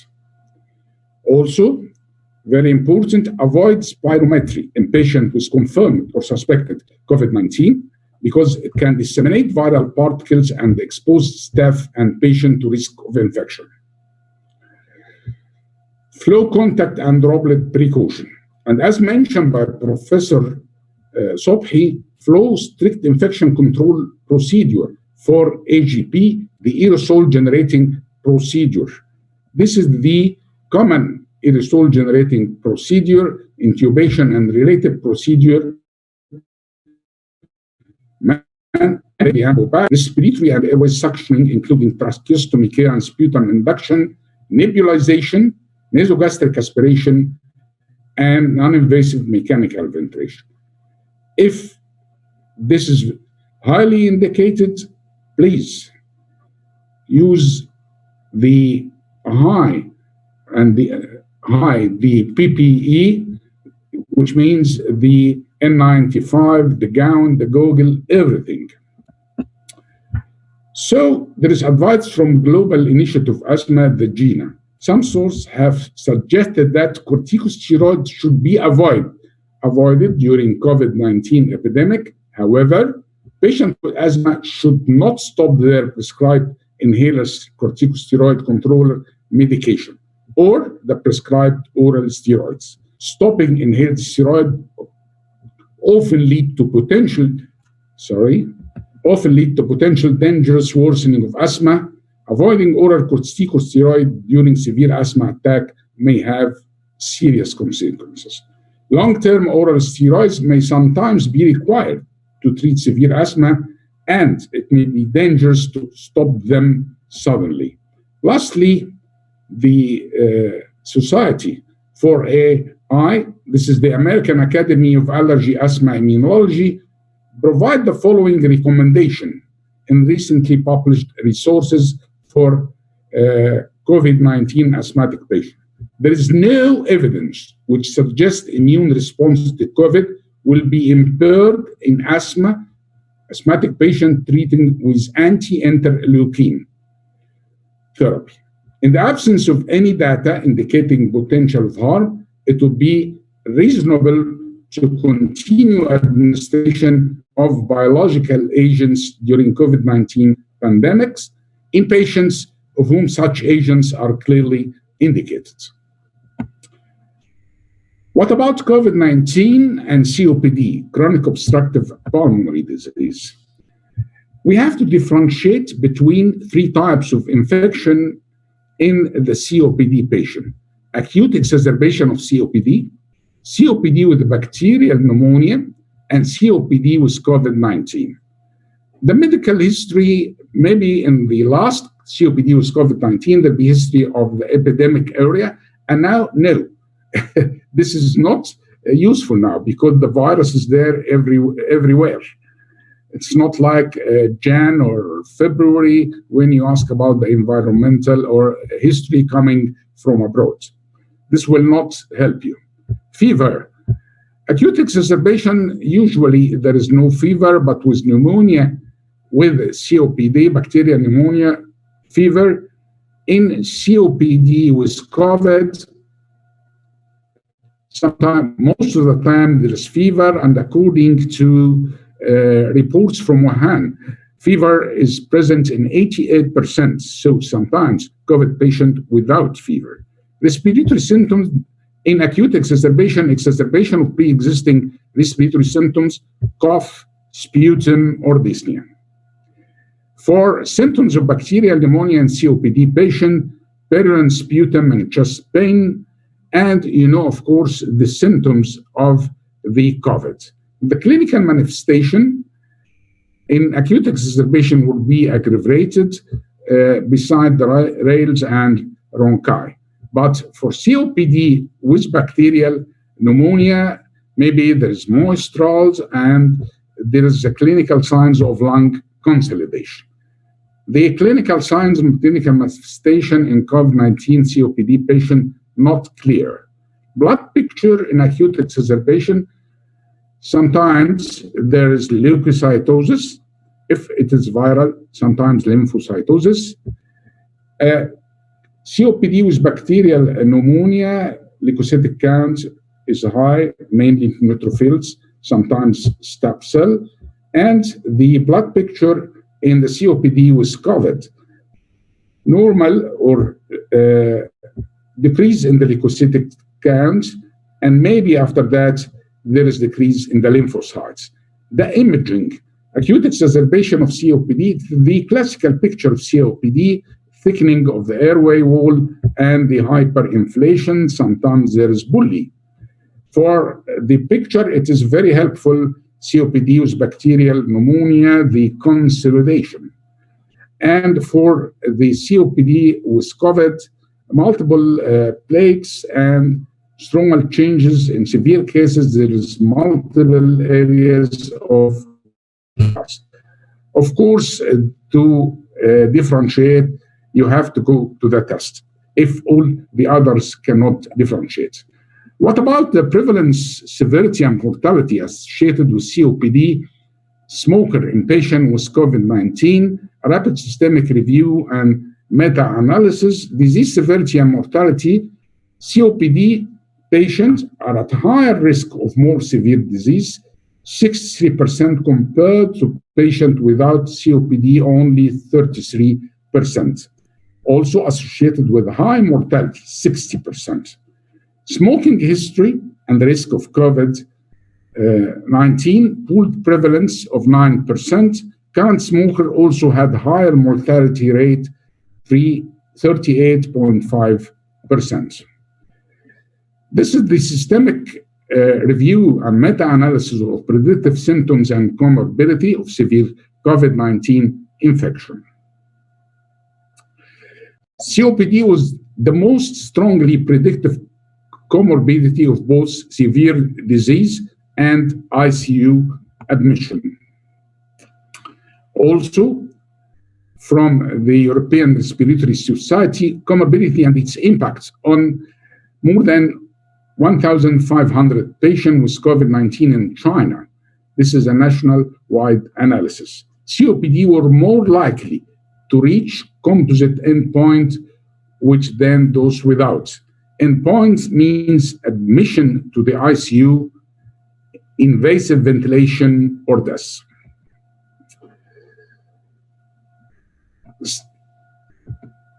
Also, in conclusion of meta-analysis demonstrated that COPD is associated with significant, over 5-fold, increase the risk of severe COVID-19 infection.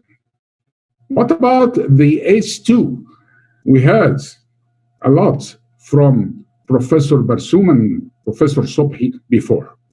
According to ACE2 expression in small airway epithelia of smoker and COPD patient, implication of COVID-19.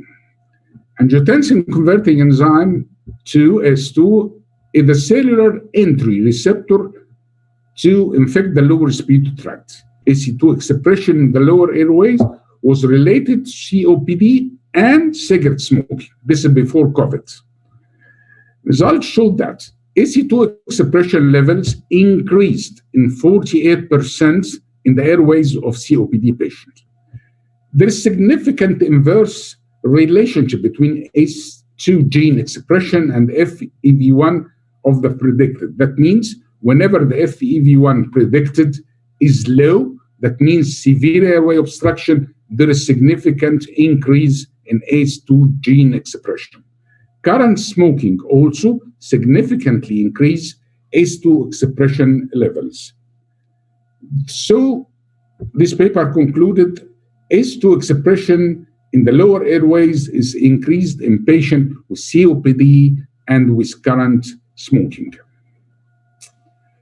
Lastly, the GOLD, the Global Initiative for COPD, GOLD is not aware of any scientific evidence to support that inhaled or oral corticosteroids should be avoided in patients with COPD. COPD patients should maintain the regular therapy. Oxygen therapy should be provided if needed, following standard recommendation. To conclude, still many questions without answer in COVID-19. Definitely, containment and mitigation are very important. Chronic respiratory disease are one of the common risk factors, and so asthmatic patients are at high risk of infection with coronavirus. Asthmatics should stick to their controller inhaler. Even short course of oral steroid is not contraindicated. Also, biological therapy should be continued. Avoid both nebulizer, again, I mean nebulizer in the ER or in the hospital. Avoid both nebulizer and spirometry. More attention should be paid to COPD patients because they are old age and have many risk factors. Mortality is higher in COVID-19 COPD patients. COPD is associated with 5-fold increase in severity if infected with coronavirus, COVID-19. no scientific evidence to support avoidance of inhaled or oral corticosteroids in COVID-19 COPD patient. Thank you so much for your kind attention. Thank you, Professor Adel Khattab, for this wonder. I know this is the respiratory disease or non-respiratory disease. COVID? Yes. I know it starts, although this high-risk population, the mortality in the hypertension equal the respiratory patients. If you are asthmatic, equal to hypertension. How do you explain this? For the COPD patients, because as I have shown, the increase in the ACE2 genes, and it is the entry of the virus. It's present in the small airways, which is the site of the COPD, and also it is high in the smokers and in COPD patients. And this is why maybe it is a respiratory disease. Any asthmatic questions? Does asthmatic patient with only fever these days need COVID testing and hospitalization, or only home treatment? يعني عندك asthmatic وفيver. وانت not sure of it. هل to all these patients COVID testing او COVID lab testing؟ ما انت عندك في الكوفيد لاب ماركرز خلاص، وعندك الكوفيد تيستنج، وعندك السي تي او الاكس راي وذن سي تي. هل all asthmatic in your field انتوا you are looking for all of these patients يعني what you are going to do? Of course, Professor Sobhi and all the attendees nowadays, unfortunately, we have, because this is change of weather, we have exacerbation of asthma. Also, we have frequent upper respiratory tract infection. And to my astonishment, there is also increase in pneumonia, but not COVID. And for all of this, not only for the asthmatic patient, for any patient coming with symptoms of respiratory tract infection, let's say fever. Well, I can differentiate or segregate. If this patient is young age with no risk factors, usually we give him the conventional therapy as mentioned by Professor Noah and kick him home, but with strict follow-up. If you are not improving in the antibiotic and the antibiotic, very simple antibiotic, if you are not improved, please come back again.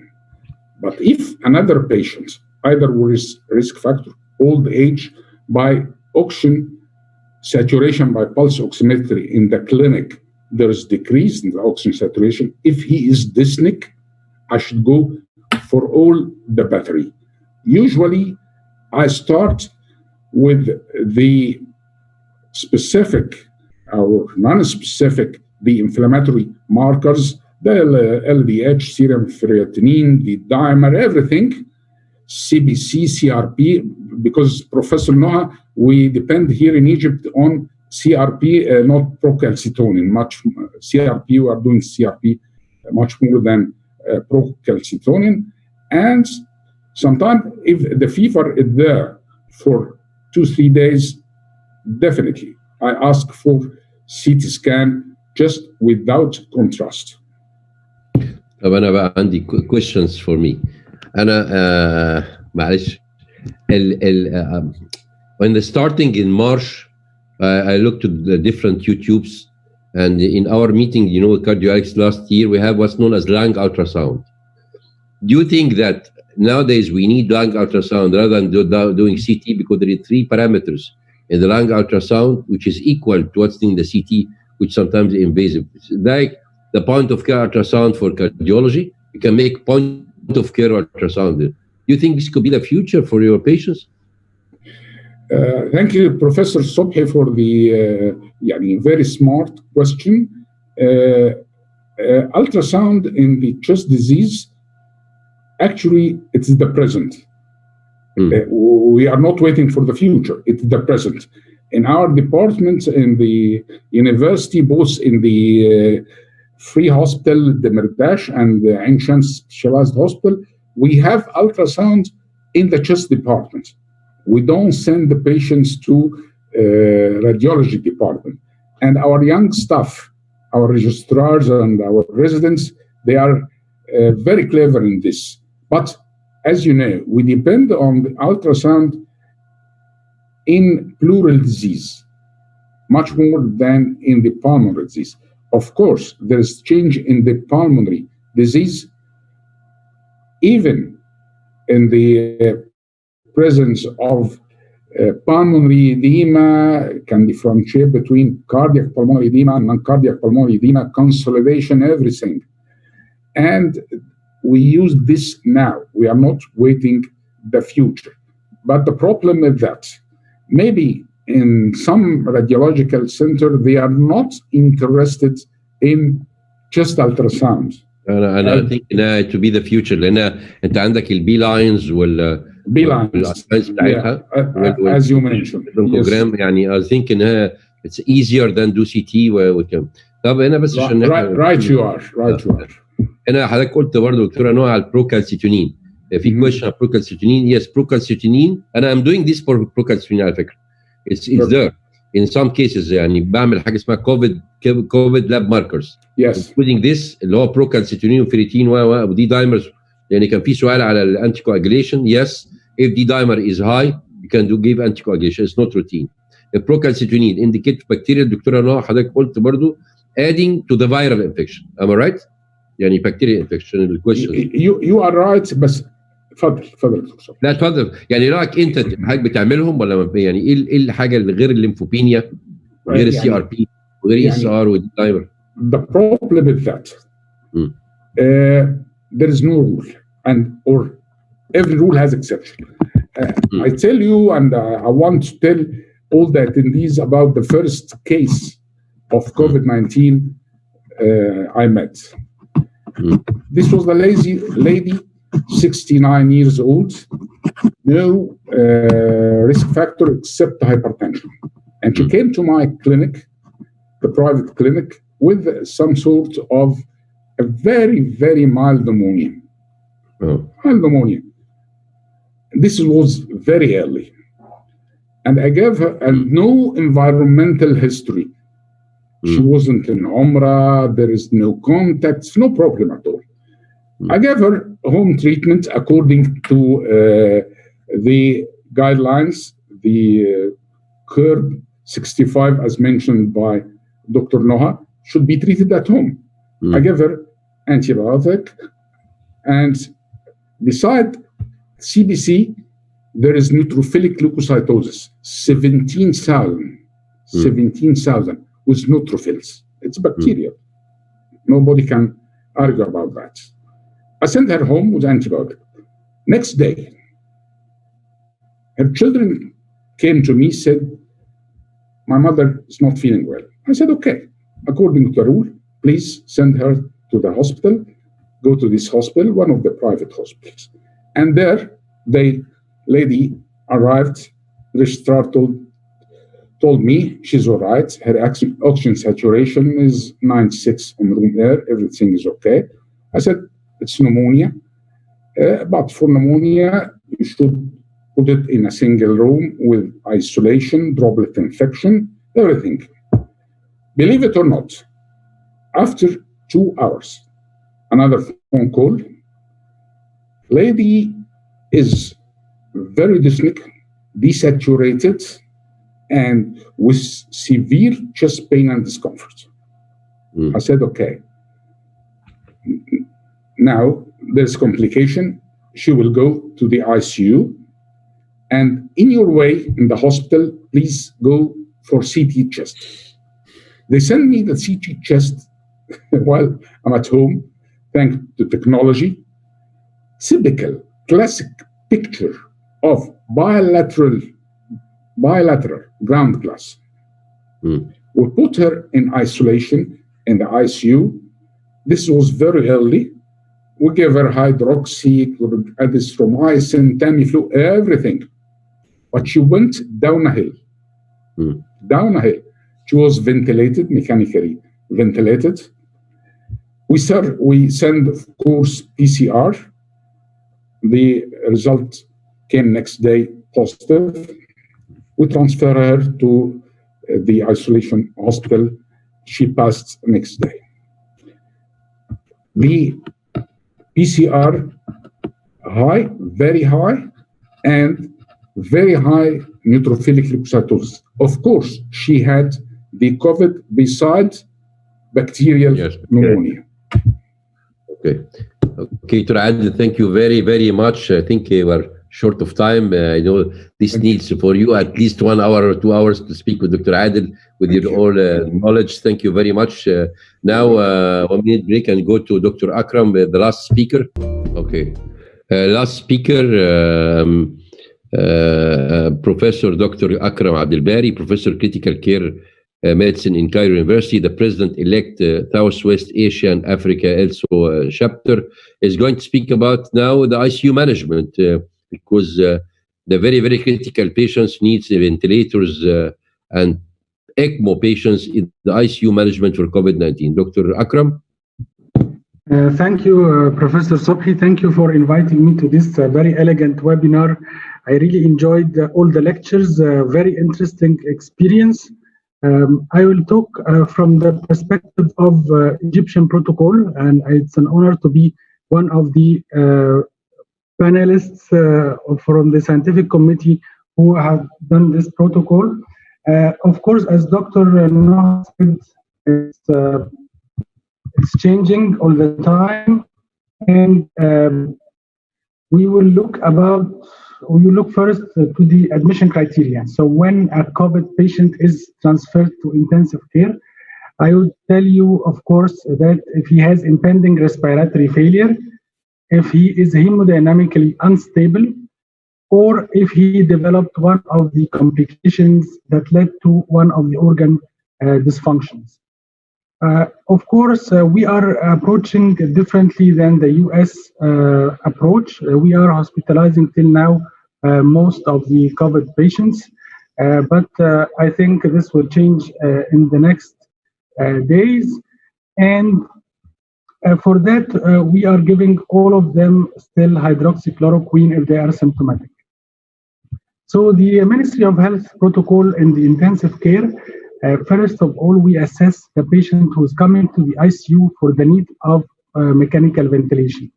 And the mechanical ventilation, of course, as you know, is either non-invasive ventilation or invasive.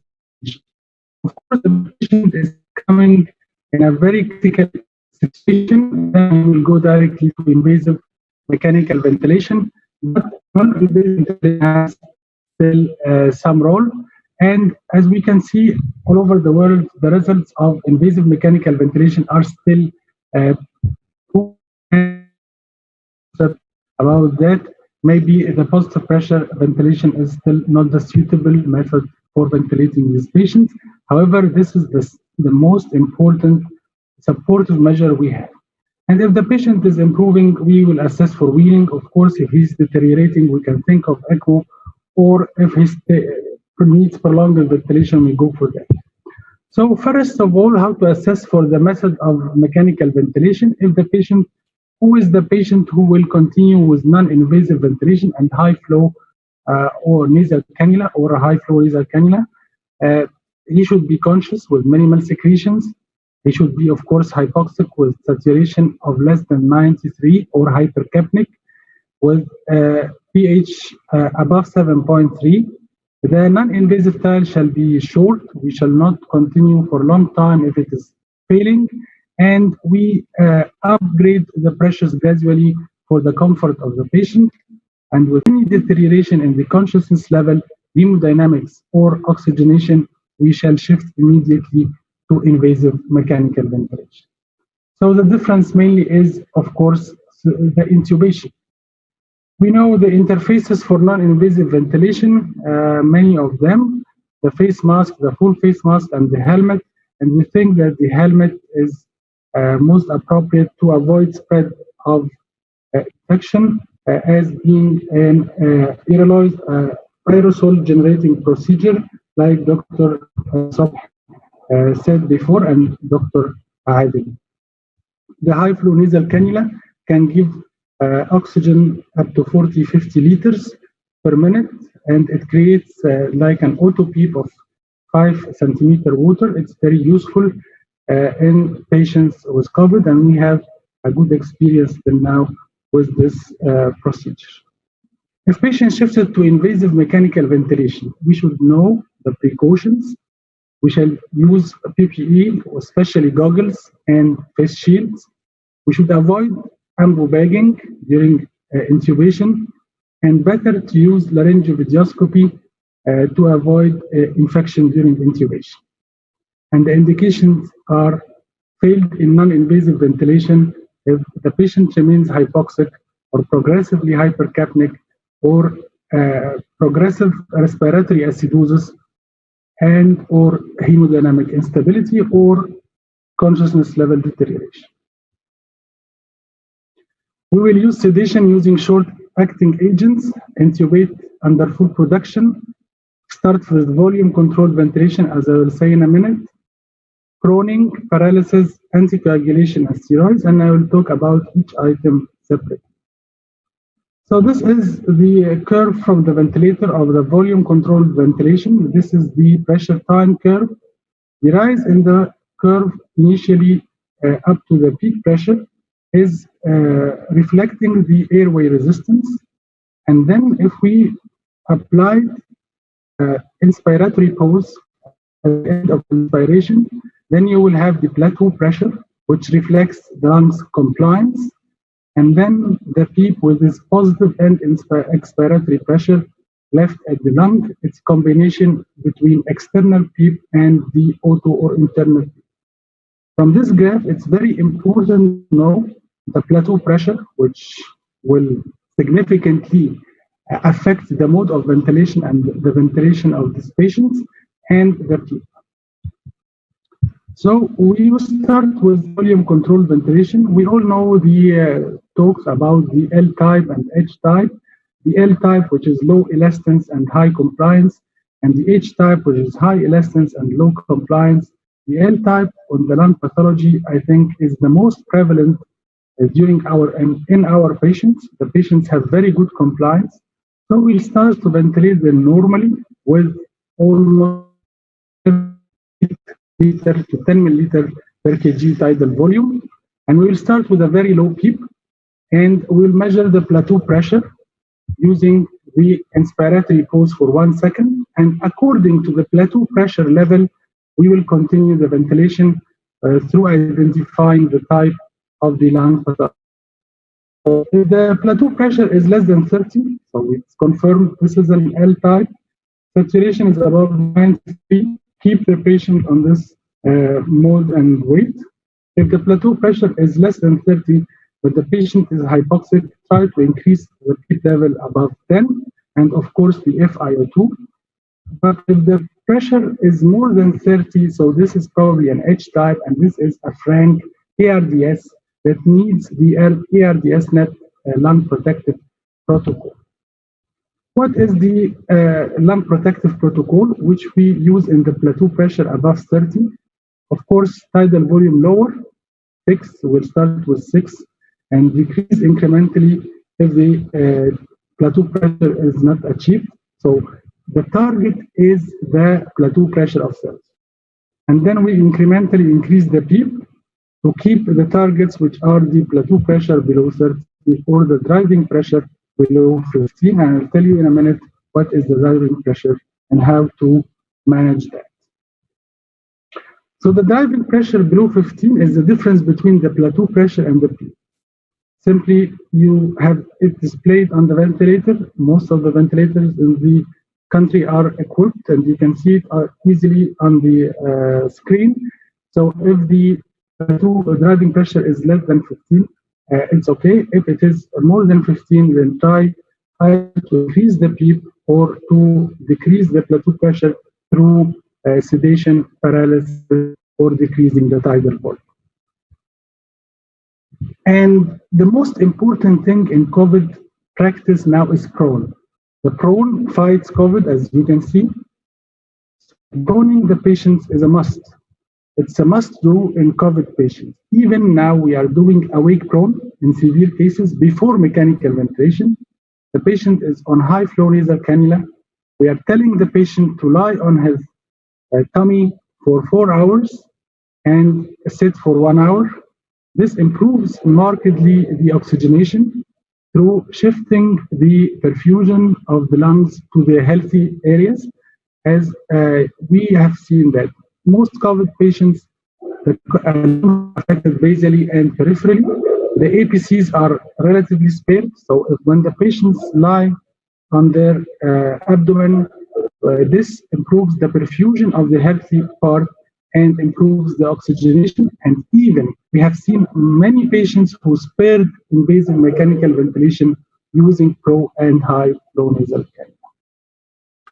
If all the measures failed and the patient is still hypoxemic or the PF ratio is less than 100, with certain conditions like young age and availability, we can then shift to veno-venous ECMO, which is an artificial lung oxygenating the blood directly outside the patient. It's an invasive technique, needs a lot of experience and support from the organization. So we have 3 centers, active centers in Egypt that are doing this technique. One of them is Cairo University. After ventilating the patient, you should think about fluid management. It's of course personal on personal basis, different from patient to patient. So if the patient came dehydrated with acute kidney injury, he will need initially boluses of fluids. But if the patient is in ARDS or mechanical ventilation with fluid overload and congestion, we will restrict, of course, the fluids. But generally, the restrictive fluid policy is to keep the patient on negative or just balanced. We can give hydrocortisone 50 milligrams if the patient is hypotensive, despite use of moderate doses of vasoactive drugs. A lot of thrombosis and hypercoagulability in COVID patients, and we were the country, maybe one of the first countries we used anticoagulation, therapeutic anticoagulation in COVID patients. And the pathophysiology is, of course, through activation of the coagulation system, endothelial inflammation, hypoxemia, hypoxic pulmonary vasoconstriction, hypoxia-induced factor, disruption of host coagulation, urokinase plasminogen activator receptors, cellular damage, and lupus, acquired lupus anticoagulant antiphospholipid. So this is the CT of one of the COVID patients showing, as you can see, thrombus in the pulmonary artery with bilateral lung infiltrates. We give prophylactic anticoagulation for all patients with moderate and severe non-ventilated patients. But if the patient is ventilated with PF ratio below 200 and D-dimer elevation above 2, which is the positive D-dimer level, we give full anticoagulation if there is no, of course, contraindication. The antivirals we use are hydroxychloroquine, still we use oseltamivir, and we have trials on favipiravir and combined lopinavir-rotinavir. And azithromycin, we give the combination of hydroxychloroquine and azithromycin only in the intensive care for the concerns about the QT prolongation and arrhythmias. There are 2 important medications that may improve patient outcome. First of all is the tocilizumab, which is anti-interleukin 6. We were giving it only in cases with cytokine storm, which was identified either by the H-score level above 169 or by the high level of interleukin 6 if available. And in these patients, it's really indicated. However, we have seen that even if we gave it earlier with starting deterioration of the disease, it helps. So now we are shifting it to earlier strategy if steroids fail after 1 or 2 days. As standard, we give steroids for all patients with PF ratio less than 200 if they are ventilated or not ventilated. And this is a big controversy actually between many countries. Like France, they don't give steroids as much. We had the webinar with SWAC also. All the SWAC also countries give steroids. Italy, the outcome improved after starting steroids in the earlier phases. Antibiotics, of course, according to the hemodynamic condition and the referral from other hospitals or not, and according to the cultures. Antifungals only if the candida score is high. Now we shift to one of the complications Dr. Sobhi talked about, which is myocarditis. We should follow the patient of myocarditis, of course, the criteria of ECG and enzymes. And if the patient developed cardiogenic shock, and we have developed this, like say, cardio from cold extremities and uric refractory hypertension, drowsy yet conscious with inotropes and onset within 4 hours, one of the indications for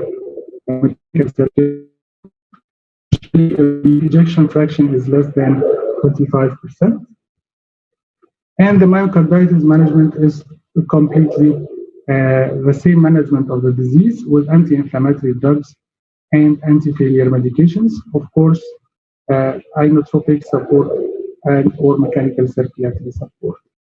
VA ECMO is the end. However, the outcomes in these patients globally are not encouraging. VA ECMO did not work too much in these patients. Most of these patients die, and we hope we don't have it too much in Egypt. Actually, the disease in Egypt still is much less severe. I will not talk again after Professor Barsoum about acute kidney injury, but just to touching the basic principles in ICU management through optimizing fluid status, discontinuing nephrotoxic drugs, and we can give boluses of furosemide or renal replacement therapy when indicated. So the key points in ICU management are, first of all, avoid hypoxemia, because this will start the cascade for multi-organ dysfunction and death, with early mechanical ventilation whenever indicated. Prone positioning is one of the key important management strategies. Anticoagulation, the D-dimer is high. Monitor for complications and supportive measures for these patients with anti-inflammatory drugs when indicated. Thank you very much. Thank you, Professor Akram. Actually, this very, very important, because you're... Stop sharing, Dr. Akram. Okay. Let's go for questions. Dr. Akram, it's a wonderful lecture as usual. I know Dr. Akram since 15, 20 years when he was very young, presenting abstracts in cardiology, a lot of abstracts, and now he is the head of the ICU. Congratulations, Dr. Akram, what you're doing. And at the beginning of COVID, I looked or heard من CDC والمنستري من Ministry of Health هنا وCDC والWHO على اليوز اوف فنتليترز. انا هقول لك اللي انا فاهمه وصلحني. انا فهمت اولا حاجه مهمه جدا، الفلويدز تبقى ريستريكتد، وان انت لازم تعمل سبيرنج فلويدز، تدي رانجرز. صح ولا غلط الاول؟ انت قلت صح بتهيألي، مش كده؟ صح طبعا. ذاتس واي. نمبر 2، الحته الثانيه ان انت الفنتليترز اللي بتستخدمهم هم قالوا دي سيد ان في حاجه اسمها فوليوم كنترول وبريشر كنترول، وقال لك ان في ايتم. طبعا انت الكلام ده شغلك، لكن انا على حسب ان انا كارديولوجيست وان انا وبرده تو ديكس بارتيسيبنتس ان هو عايز في الفوليوم كنترول اي سي يبقى لو تايدال فوليوم 4 to 6، وان يزود الريسبيراتوري ريت عشان السي او 2 يقل، البي اتش يعلى. ونمبر 3 خلي البيب اكتر من 5. خلاص دول 3 ايتمز. البريشر كنترول 3 بريشرز انت ما اتكلمتش عليهم، ما نعرفش هم فعلا كانوا بيقولوا ان هم كويشن هل هم بيستخدموا ولا لا، اللي هي البريشر كنترول باي ليفل والحاجه اسمها اي بي ار في. هل في حاجه كده؟ يعني في حاجه بريشر كنترول ولا لازم يبقى فوليوم كنترول؟ طبعا متشكر لحضرتك، دي نولج يعني في الانتنسيف كير قويه جدا دكتور صبحي. اكشولي طبعا of course حضرتك بتتكلم على what I was talking about is ARDS net protocol. ARDS net protocol is for ARDS developed for other causes than COVID. What we found specific for COVID is that the compliance is preserved. So if we use the ARDS net protocol from the start, we will affect the ventilation markedly.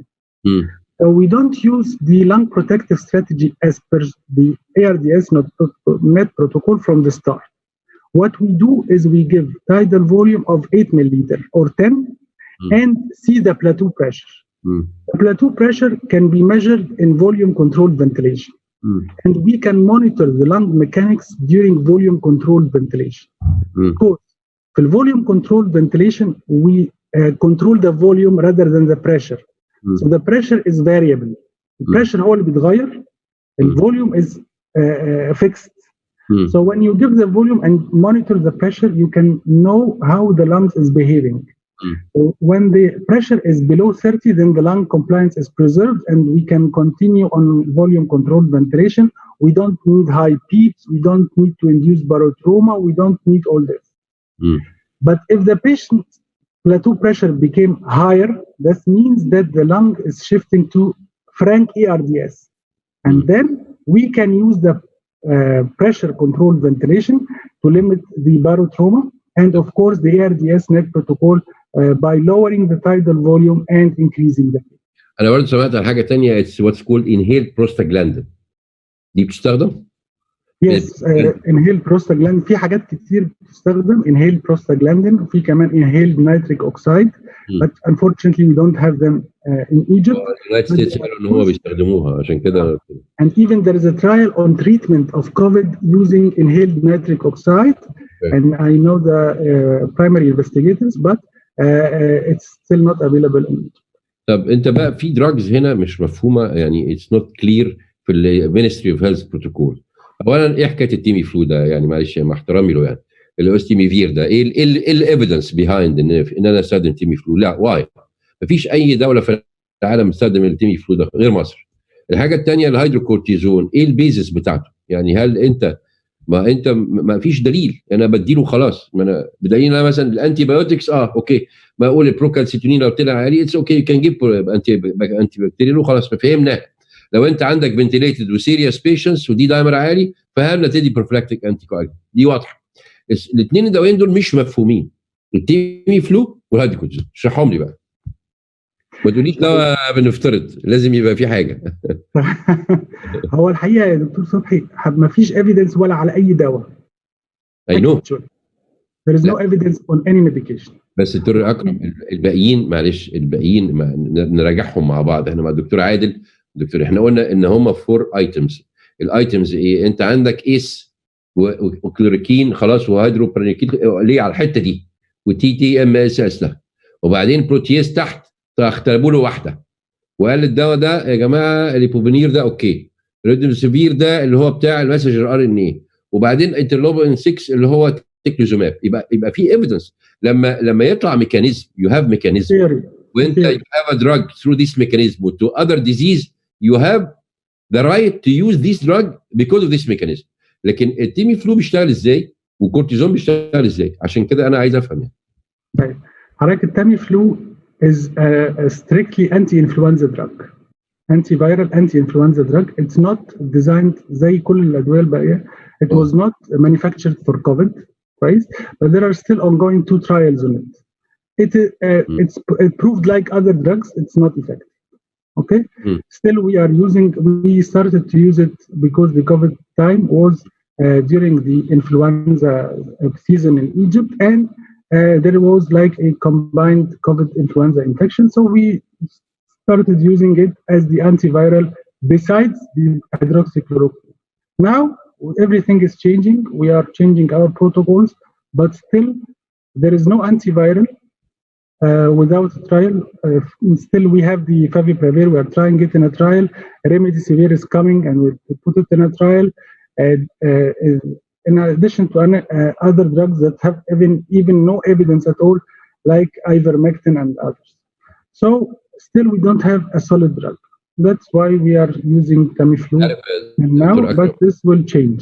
دلوقتي لسه امبارح just yesterday ده في اليونايتد ستيتس عملوا في يوروب حاجه اسمها كومبو انتي فايرال يعني using 2 drugs او 3 drugs زي ما انا قلت لك في different mechanism لو فات من دي خش على الثانيه، لو فات من دي خش على الثالثه.